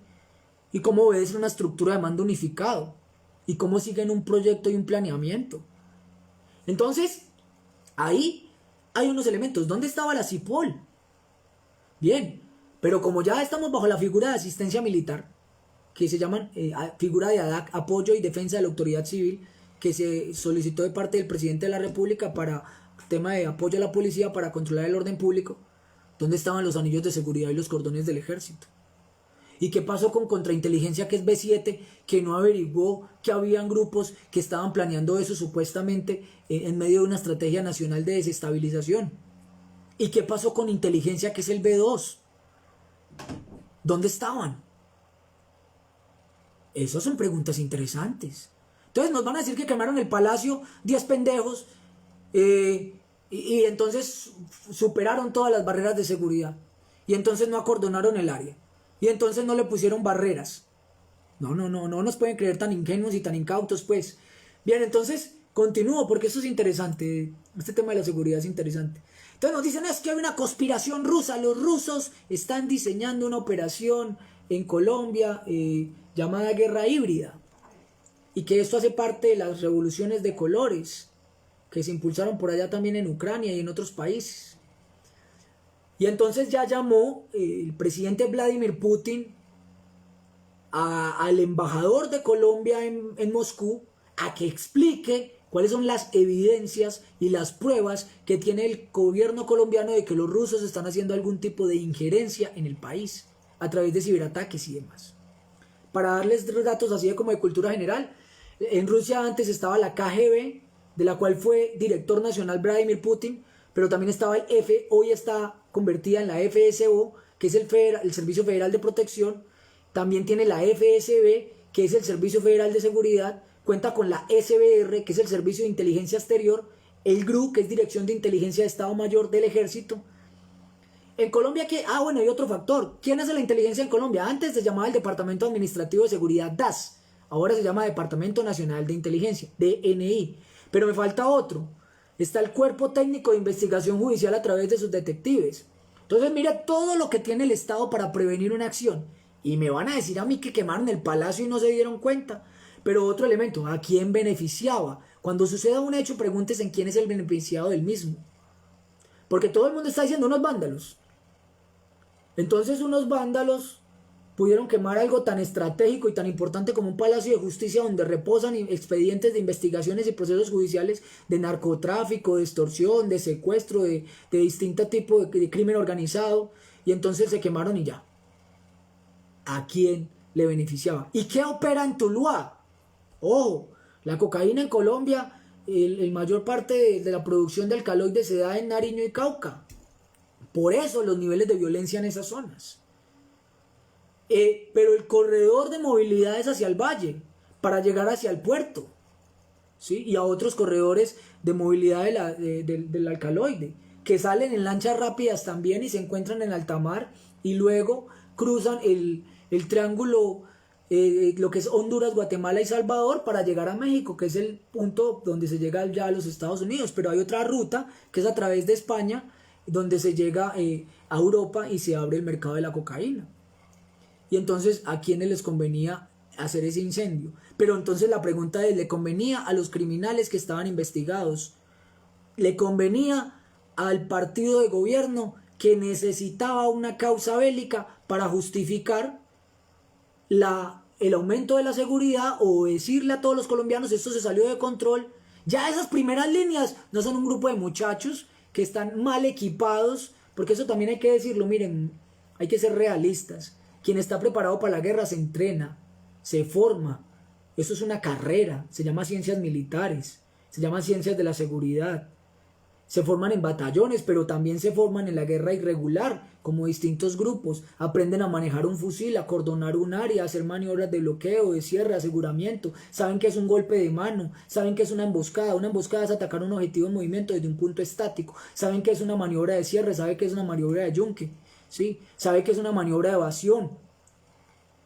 Entonces, ustedes no pueden pensar que porque usted tenga un escudo y un casco, usted ya tiene el nivel de pelea que tiene un man de estos del SMAT, que son entrenados para eso, que tienen un equipo, que tienen unos pectorales, cubre cara, pasamontañas, casco, chaleco, rodilleras, espinillera, botas, el True Fly que lanza distintos artefactos, granadas de aturdimiento, de humo, fumígenas, ¿sí? La múltiple, la Steamball. No, hay que ser realistas. Y aquí no se pudo tomar militarmente el poder. Las FARC tuvo 50 frentes, varios bloques, bloque oriental, occidental. Estuvo un secretariado que existió desde 1960. Las FARC existió en este país más de 60 años. Eso no se lo inventó ni el gobierno de AUE ni el gobierno de Santos. Fue una guerrilla que existió más de 60 años y que combatía con armas de verdad, y sus efectivos sabían el combate, y se tomaron varias bases militares en Colombia, y se tomaron también batallones como el de Patascoy, se tomaron capitales de departamento como la de Mopes, Mitú, Guaviare, Florencia, el batallón de las Delicias. Tuvieron retenidos militarmente a una serie de efectivos de las fuerzas militares y de policías. Y ellos no fueron capaces de tomarse el país por las armas. Y se la van a tomar un grupo de anarquistas. No, seamos serios. Entonces ese cuento que no nos lo vengan a contar. Que un grupo de anarquistas nos vayan a decir que organizaron eso. No, eso no es cierto. Voy a continuar. Me dice Clary que se cayó la comunicación. Voy a mirar, me parece muy extraño. Ayer me pasó algo muy similar. Estaba yo grabando un video y el bendito video se desapareció de manera misteriosa. Espero que este video no se pierda, pero están pasando cosas muy extrañas en este país. Bien, pero viene entonces una cosa que se llama la imaginación hostil. Entonces Petro es el responsable de todo lo que está pasando. Petro ordenó de manera velada que quemaran el Palacio de Justicia, similar a cuando quemó el Palacio de Justicia Petro, cuando era parte del M-19, lo quemó el ejército en la recuperación irresponsable que hicieron a través de artillería de un lugar cerrado, y ellos fueron los que lo incendiaron, y eso está demostrado. Bien, Petro va hasta allá, entonces Petro está en llamas. Lo que ha hecho Petro desde el inicio es decir, bájenle a la violencia. Desde el 27 del mes de abril, un día antes de que fueran las movilizaciones, Petro llamó a las movilizaciones pacíficas. Es impresionante. Llamó a las movilizaciones pacíficas. Luego el 28... Luego saca un artículo llamado de las barricadas a las multitudes, donde Gustavo Petro dice, jóvenes, si se quedan en las barricadas, los van a aplastar. Si se quedan en las barricadas, se van a echar de enemigo al tendero, a la señora de la tienda, a la señora de las arepas, porque el gobierno va a inventarse la idea, como dijeron alguna vez los nazis, haga creerle al pueblo que todos los problemas son por el enemigo. Si hay hambre en Colombia es por las barricadas. Si usted no tiene abastecimiento en sus casas es por las barricadas. Si la luz se va en su barrio es por las barricadas. Si usted no puede salir a trabajar es por las barricadas. Y resulta que la mayoría de gente en Cali está protestando porque no tiene comida en la casa y no tienen trabajo. Pero todo es las barricadas. Y entonces Gustavo Petro dijo, no, hay que pasar de las barricadas a las multitudes. Grandes movilizaciones en el día para que usted no se vuelva un blanco de los grupos paramilitares que ya están operando en Colombia. Y que disparan desde camionetas y nadie lo sabe. Entonces, para que ustedes no sean un blanco, jóvenes, hagan eso. Luego Gustavo Petro saca un video donde invita a la paz y dice que la vía política es la vía para cambiar el gobierno. Si queremos cambiar el gobierno, y lo dice, no queremos que tumben a Duque. Lo dijo Petro, yo no lo estoy diciendo. Él dijo, hay que salvar a Duque de Uribe. Es decir, aunque tengamos un gobernante tan incompetente, él tiene la tesis, que voy a terminar con esa tesis. Si se cae Duque, pues el que se fortalece es el otro señor. O porque pone uno de los suyos directos, porque este no era directo, este simplemente era una marioneta, un muñequito de plastilina que se creó, se le dio vida como Gepetto cuando hizo Pinocho, y le dio vida, pero, pero no es un estratega. No es como un Juan Manuel Santos que era un halcón de la guerra. Mire, cuando Juan Manuel Santos lo acusan de que entregó el país a las FARC, me muero de la risa. Fue ministro de defensa de Uribe, le dio los golpes más duros a las FARC. La operación Sodoma contra el Mono Jojoy, jefe militar. La caída de Iván Ríos, jefe de comunicaciones. El golpe militar a Raúl Reyes, jefe de Comisión Internacional en la provincia de Sucumbíos, Ecuador. Martín Caballero, jefe del bloque oriental. Y otra serie de efectivos importantes. Y luego, en medio de las conversaciones de paz, da la orden de dar de baja al jefe del secretariado, a Alfonso Cano. Y cuando le dicen a Juan Manuel Santos un pacifista, por favor, es un halcón de la guerra, es un hombre del establecimiento. Bien, continúa entonces. Petro es el responsable de todo, pero si uno revisa los Twitter de Petro, dice otra cosa. Si uno revisa los videos de Petro, dice otra cosa. Pero ¿cuál es la estrategia de las mentiras? Una mentira repetida 1000 veces se convierte en verdad. Si yo digo por cadenas de WhatsApp que le llegan fundamentalmente, mira, el problema del internet es este, y si ustedes tienen padres y madres, tienen que generarse el proceso educativo. Hay nativos digitales y hay personas que llegaron al mundo digital después, que son los analfabetas digitales. Entonces son las señoras que usted les regala el celular, que ella no sabe qué es YouTube, qué es Facebook, y ella cree que todo lo que uno ve ahí es verdad y no tiene los elementos de juicio para saber que un video es falso, que un video es verdadero, que una foto es falsa, que una foto es verdadera, y menos que una cadena de WhatsApp que dice una cantidad de cosas es verdad. Hay un cuento de Gabriel García Márquez que dice: en este pueblo va a pasar algo, y se lo resumo básicamente. Empezaron a contar la historia que en este pueblo iba a pasar algo, la gente se empieza a llenar de miedo, temor, y todo el mundo empieza a decir: uy, en este pueblo va a pasar algo, y entonces se corre el rumor, y finalmente lo que sucede una vez es que alguien se descuida, deja una caldera, se incendia una casa y se produce un gran incendio, y entonces termina concluyéndose que lo que se dijo en ese rumor era verdad, y eso era lo que iba a pasar, el gran incendio, cuando fue un accidente. Entonces, a través de esas cadenas de WhatsApp, que se prolifera a través de la indignación y la rabia, y no un ejercicio racional, la gente se las cree. Pero es peor si yo cojo una foto, saco una foto de Petro del Twitter, lo plagio, lo sustituyo, le pongo su misma foto. Como esa señora no sabe que es un Twitter, ni siquiera lo tiene, entonces ve la foto y dice: si ve ese Petro ordenando masacres, ese Petro lo que... Pero no es cierto. Pero es tan peligroso, que eso es tan poderoso, y como le refuto yo a una señora que no sabe qué es Twitter, que eso es falso. Dígame cómo. Si ven el asunto tan complejo en el que estamos. Entonces viene una construcción de un imaginario hostil. ¿Qué es el imaginario hostil? Se llama la teoría de la desconexión moral, de un señor que se llama Alfred Bandura, citado por Philip Zimbardo en su libro El efecto Lucifer, del que hablaré en un próximo video. Y él descubre, mire, hay formas de yo lograr que las personas se desconecten moralmente, que es una forma de que el interruptor moral se desactive, y entonces yo ya sea capaz de hacerle daño a una persona de manera extrema sin considerarlo un humano. Y empieza con una serie de procesos. Primer proceso: llamar con términos deleznables cualquier cosa horrible e infame. Es que esos muchachos no estaban cogiendo café, o sea, los matamos, los falsos positivos. No, esa gente no era gente buena. No, es que ese muchacho con ese pelo largo y lleno de tatuajes, eso no es una persona de bien, ¿sí?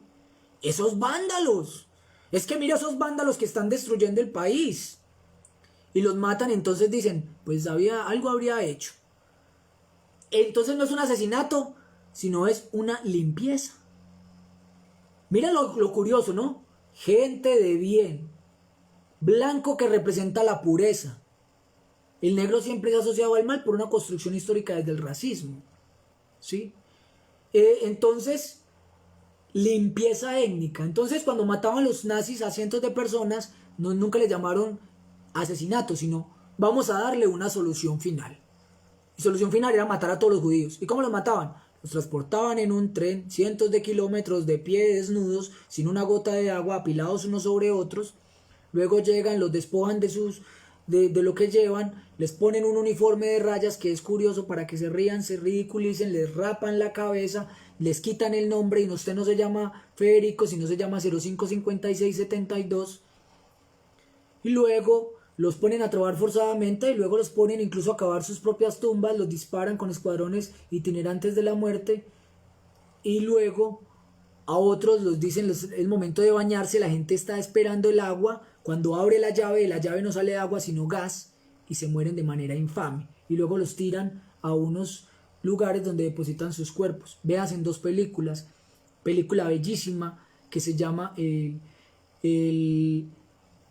el fotógrafo de Mount Hansen, la encuentran en Netflix, pero hay otra película maravillosa que esa película se llama el, eh, el último tren a Auschwitz, polaca.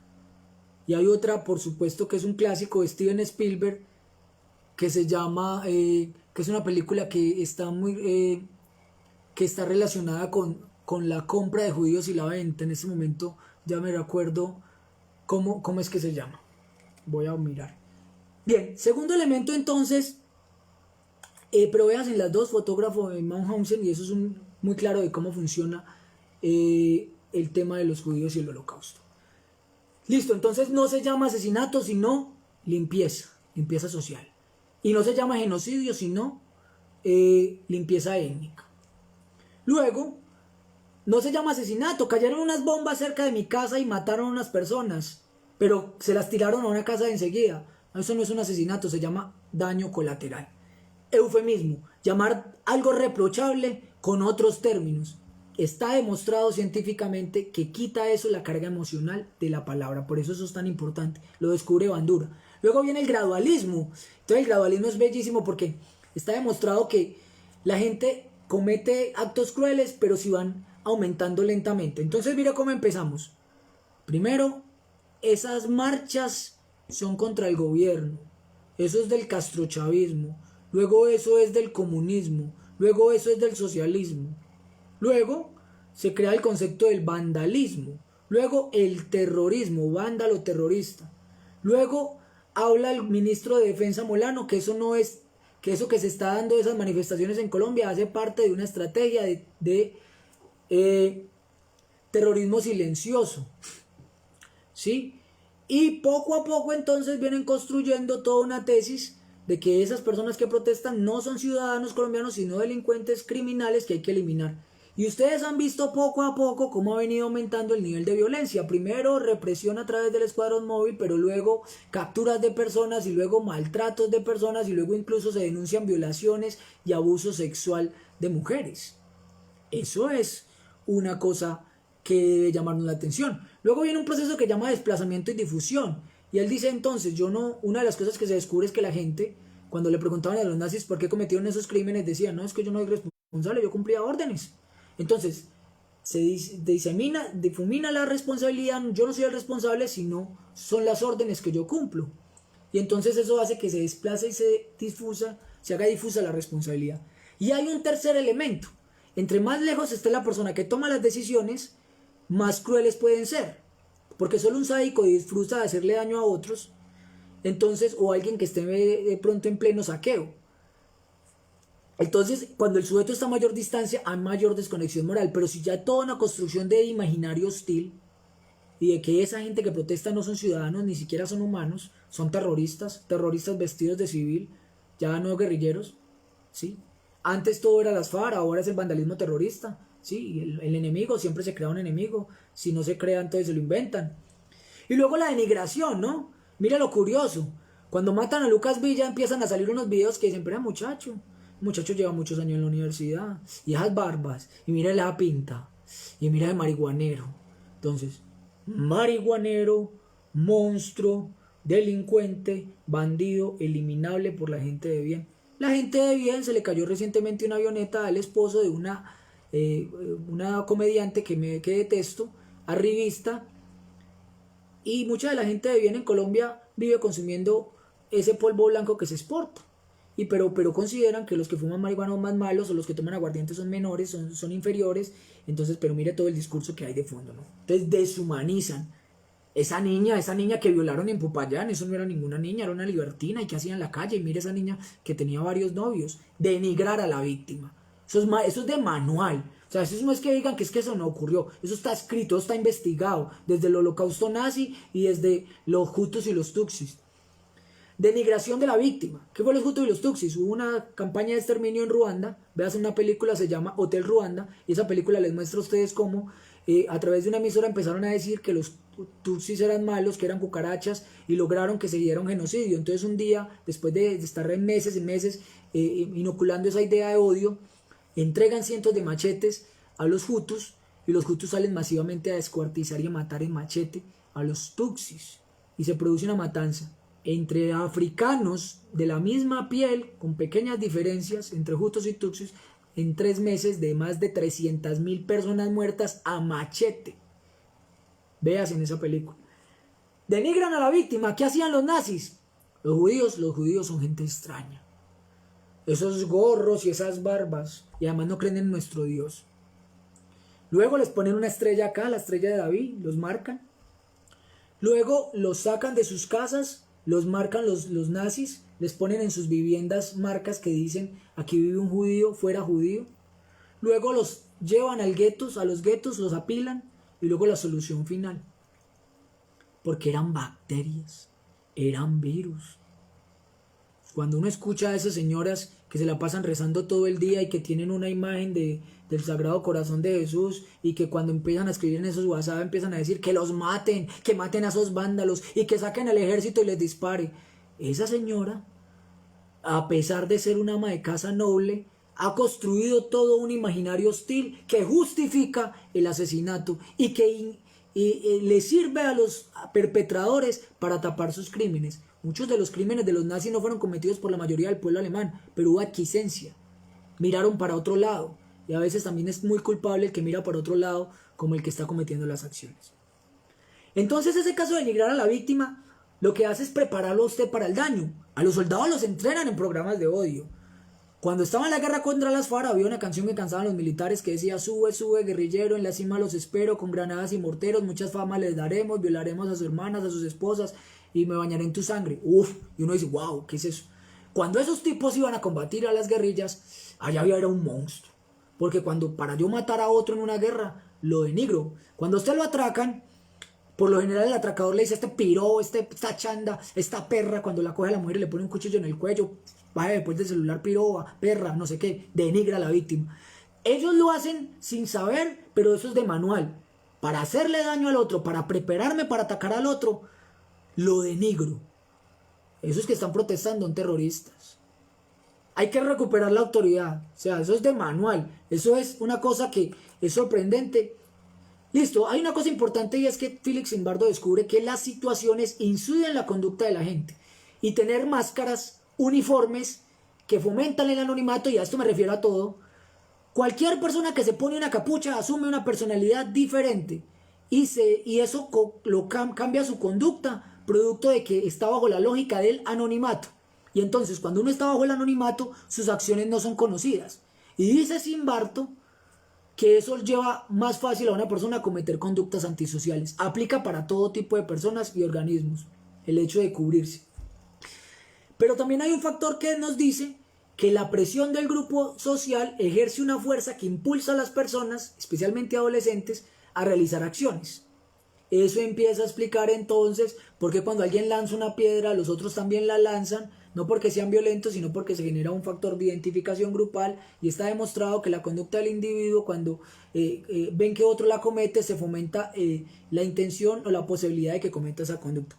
Dicho esto, entonces, he tratado de explicar lo que es la imaginación hostil. Y entonces hay que hacerle creer al pueblo colombiano que todos los problemas de Colombia, pobreza, sed, escasez, las enfermedades, son culpas de Petro y de la oposición y de los que no estemos con Duque. Y como ya no están las FARC, entonces el nuevo monstruo se llama el vandalismo terrorista, porque tampoco es el castrochavismo, tampoco les funcionó. Si uno mira la historia, cuando la Inquisición operaba, el enemigo era el diablo, y el diablo era todo lo que no era la lógica cristiana, y por eso quemaron hasta científicos: Copérnico, Galileo, Galilei, fue perseguido Giordano Bruno y demás. Hay otra lógica, y entonces, que nos tiene que llevar a analizar el incendio de este lugar, y es que una crisis se tapa con otra. Y esa es la clásica estrategia de la cortina de humo. Voy a recordar una película. Hay un gobernador, esta película se llama La dictadura perfecta, basada en hechos reales. Hay un gobernador en México que lo descubren uno de los de la oposición recibiendo plata de un miembro de un cártel del narcotráfico. Esa noticia sale en primera plana en un noticiero nacional. Este gobernador queda muy preocupado porque su imagen está por el piso y entonces no sabe qué hacer. Entonces, la agencia de los medios de comunicación nacionales lo llaman y le dicen, nosotros le podemos resolver esa crisis. Y entonces construyen toda una situación para convertirlo en un salvador. Si ustedes recuerdan, a Iván Duque cuando estaba en su crisis decían que habían secuestrado unos niños y luego él los libera y les va a contar la película. Entonces lo que sucede es que se inventan un secuestro y unos niños son retenidos por un grupo desconocido. Y entonces el gobernador, cuando lo van a entrevistar los periodistas, gobernador, ¿usted qué tiene para decirnos con respecto a sus vínculos con un cartel del narcotráfico? Y dice, yo no voy a hablar de eso. Esos son maniobras de mis enemigos políticos. En este momento hay la vida de 2 niños y de sus madres llorando. Y entonces muestra a la señora llorando. Se me secuestraron a los niños. Y entonces empieza todo un operativo por rescatarlos y por liberarlos. Y no les cuento más de la película. Y eso es una cortina de humo. Entonces mire, taparon un crimen con una invención de un secuestro. Eso es de manual. Eso se llama operaciones de cortinas de humo. Eso está inventado hace mucho tiempo. Lo hacen hace mucho tiempo. Bien. Hay otra modalidad y es una que se usa en Colombia y son las operaciones de falsa bandera. Hay una historia que en un país llamado Líbano, en Beirut, ponen una bomba muy cerca de una mezquita donde mueren niños, mujeres con niños de brazos, adultos, y atacan una mezquita que es un sitio sagrado para el Islam. Islam traduce sumisión a la voluntad de Dios. Y el objetivo era matar a un clérigo chií llamado Mohamed Hussein Faljalá. El crimen se le adjudicó a un grupo terrorista. Entonces con eso se quería generar una inestabilidad en el país. Bien, años después se descubre a través de un libro que se llama Las guerras secretas de la CIA, que cuenta las operaciones secretas, se descubre que esa bomba no la colocó ningún grupo terrorista, sino la organizó la misma CIA, sino que el objetivo era matar a ese clérigo. Y por eso mataron todos los civiles, pero en ese momento no estaba el clérigo. Entonces, para tapar esa barbaridad de matar a inocentes, pues inventaron un grupo terrorista. Vamos a la historia. Colombia. ¿Cuántas cosas se descubrieron del Departamento Administrativo de Seguridad DAS? Se descubrió que en una campaña presidencial pusieron unas bombas antes de las elecciones. Supuestamente se las hicieron responsables a una guerrilla y luego se descubre que las puso el mismo DAS para generar situación de inseguridad y potenciar la reelección presidencial de ya saben quién. ¿A quién le sirve entonces el incendio del Palacio de Justicia? ¿Le sirve a los manifestantes que están reclamando sus derechos en Colombia?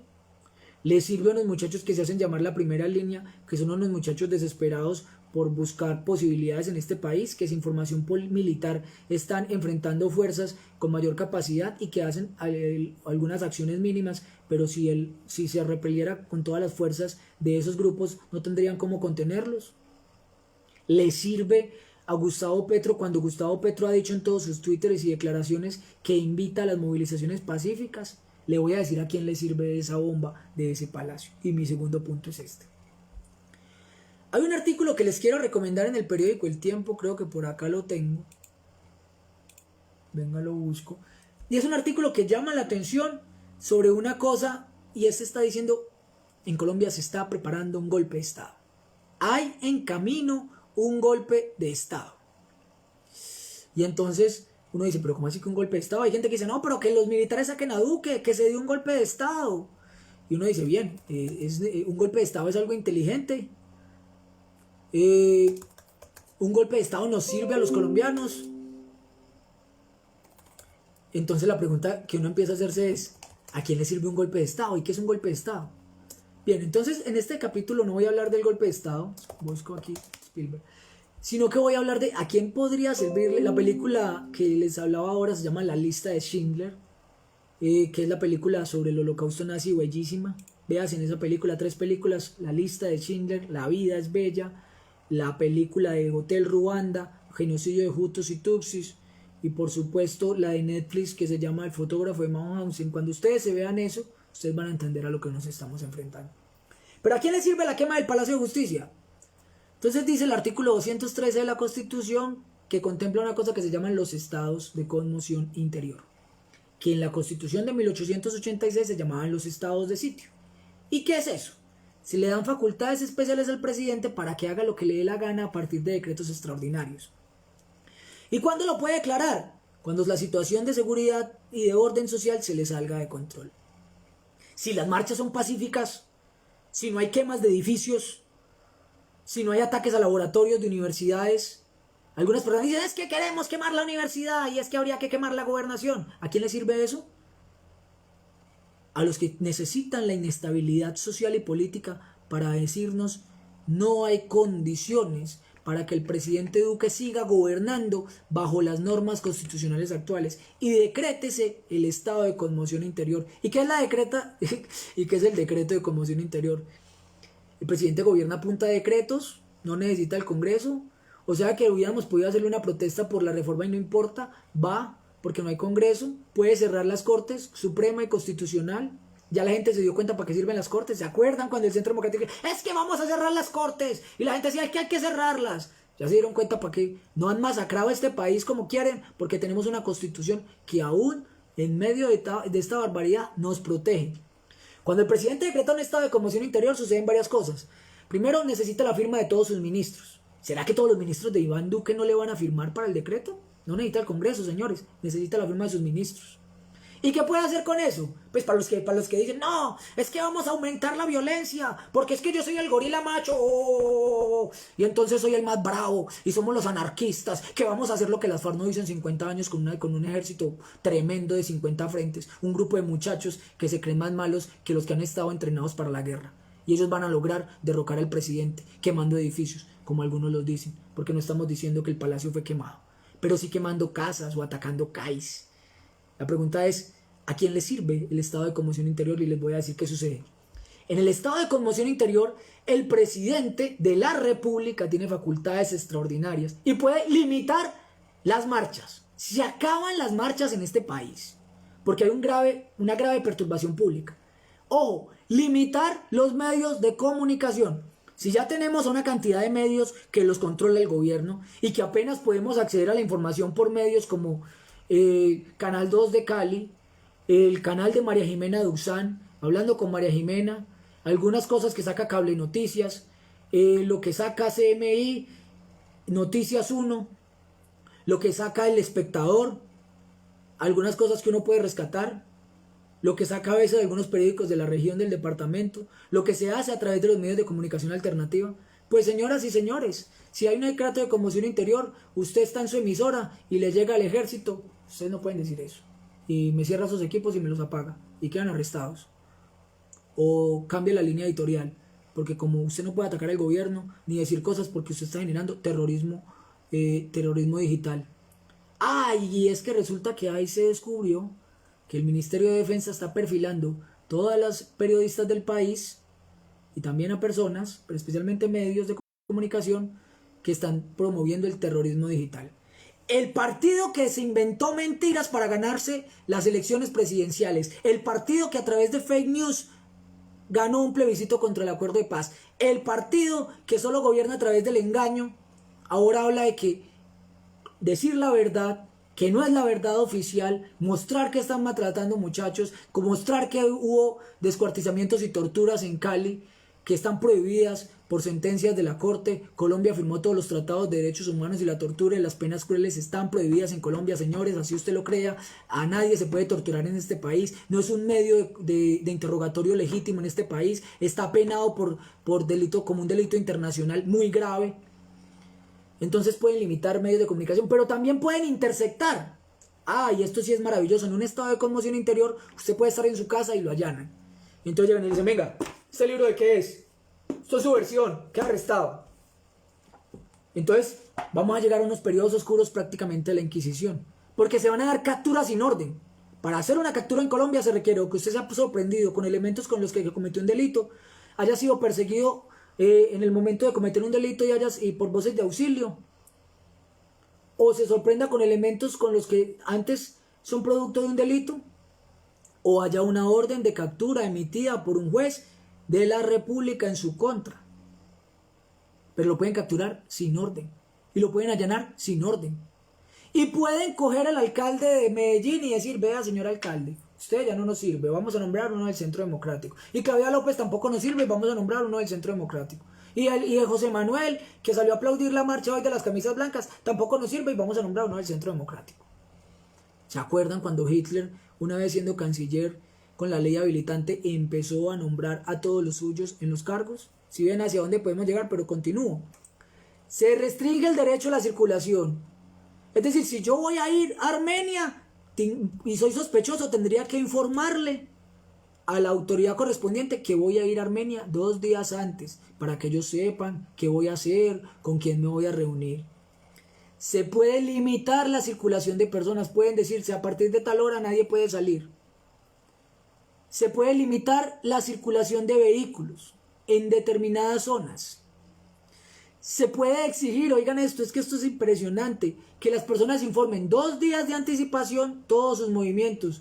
Usted va a ir a Armenia, tiene que informarle al batallón o tiene que informarle al comando de policía qué va a hacer en Armenia. Su nuevo papá es la policía, su nuevo papá es el ejército, ¿sí? Y si tiene marido no importa, tiene que informarle eso a las autoridades. Ellos ya se vuelven una especie de padre, de gran hermano. Mire lo grave de eso. Si usted va a cambiar de ubicación de residencia, tiene que informarlo. E incluso el gobierno puede llegar a su casa y tomarla. Y decir, a partir de este momento su casa está convertida en un centro de operaciones. Y usted no puede hacer nada. Y de malas.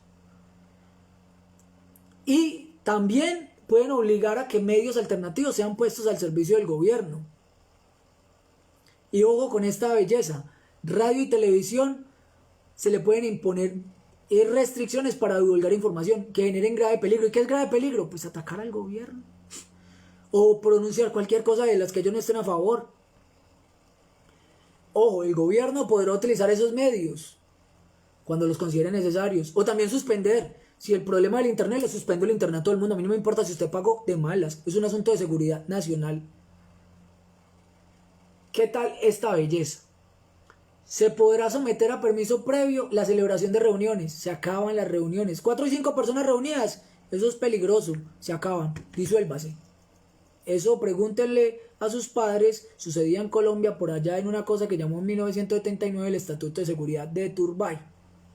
Entonces reuniones se acaban. No que son pacíficas. No me importa. Suerte, se acabaron. Porque esas reuniones contribuyen a perturbar el orden público. El gobierno puede interceptar comunicaciones sin orden. Entonces no se preocupen por los perfilamientos. Los que quieren generar violencia y ataques y jugando pues a los más malos y a los más y a los más pues nos pueden llevar a un estado de conmoción interior y el partido de gobierno aplaude todas las cosas violentas para justificar la conmoción. Entonces Petro, que fue un hombre que estuvo en un grupo contra el Estado, que fue torturado en caballerizas militares en los años 80, que no es cualquier cosa de los años 80 porque ahí no hay fiscalía, ahí no hay procuraduría, ahí no hay personería. Derechos humanos, ¿cuáles derechos humanos? Eso no existe. Los derechos humanos, señores y señoritas, existen en Colombia a partir de la Constitución de 1991. En la Constitución de 1886, ¿cuáles derechos humanos? Eso no existe. Y fiscalía, ¿dónde denunciar? Nada. Y lo juzgaba usted a un tribunal militar, para que sepa. Se puede restringir el derecho a huelga. Y el gobierno puede limitar el consumo de cualquier alimento sin ningún problema. Y puede suspender alcaldes y gobernadores. Ojo, las dos salidas que puede tener el gobierno de turno es la declaratoria de conmoción interior. Por eso están jugando a crear mesas para que no se dialogue. Hacer todo lo posible para que los mediadores no tengan la capacidad de mediar. Primero estaba Ceballos y ahora estuvo un hombre muy cercano a la organización productora de banano que estuvo vinculada a la investigación por la entrega de miles de millones de pesos a los paramilitares en la zona bananera, hecho demostrado con una multinacional que se llamaba Chiquita Brands. Entonces el nuevo negociador es una persona mucho más de derecha que el mismo Ceballos, que incluso desconocía los acuerdos de paz y que quería acabar el Centro de Memoria Histórica y que negaba aquí los crímenes de Estado. Entonces el gobierno pone negociadores para no negociar. Y hay también personas que quieren seguirle el juego al gobierno, aumentando la violencia, aumentando la confrontación, jugando simplemente a generar ataques para sentirse bien, alimentar su hedonismo, grabarse y decir yo hice este daño. ¿Pero eso a quién le sirve? Cuando hagan unas acciones, pregúntense a quién les sirve. En este momento, Vamos muy cerca, yo creo que podemos estar a 10 o 15 días, si las situaciones se complican, de que nos metan decreto de conmoción. Y con la conmoción se acaba la protesta. Y ahí sí, señores, bienvenidos a una dictadura de facto. El otro camino que le queda es el autogolpe. Y es que se inventen algo muy similar a lo que hizo Fujimori en el Perú cuando tuvo una crisis, de lo que hablaré en un video después, que ya será el tema de el Fujimorazo y sus posibilidades en Colombia. Saludo a todos y todas los que van a ver este video en las distintas plataformas: WhatsApp, Instagram, Facebook, YouTube. Y la reflexión es muy importante: que la prudencia guíe nuestros actos y la inteligencia defina cuáles son nuestras acciones. Que no por acciones improvisadas, producto de la emocionalidad, le hagamos un mandado a los herederos del nazismo y el fascismo en Colombia para que nos impongan una dictadura de facto. Y ahí sí veremos lo que son las restricciones a las libertades democráticas. Me despido de todos.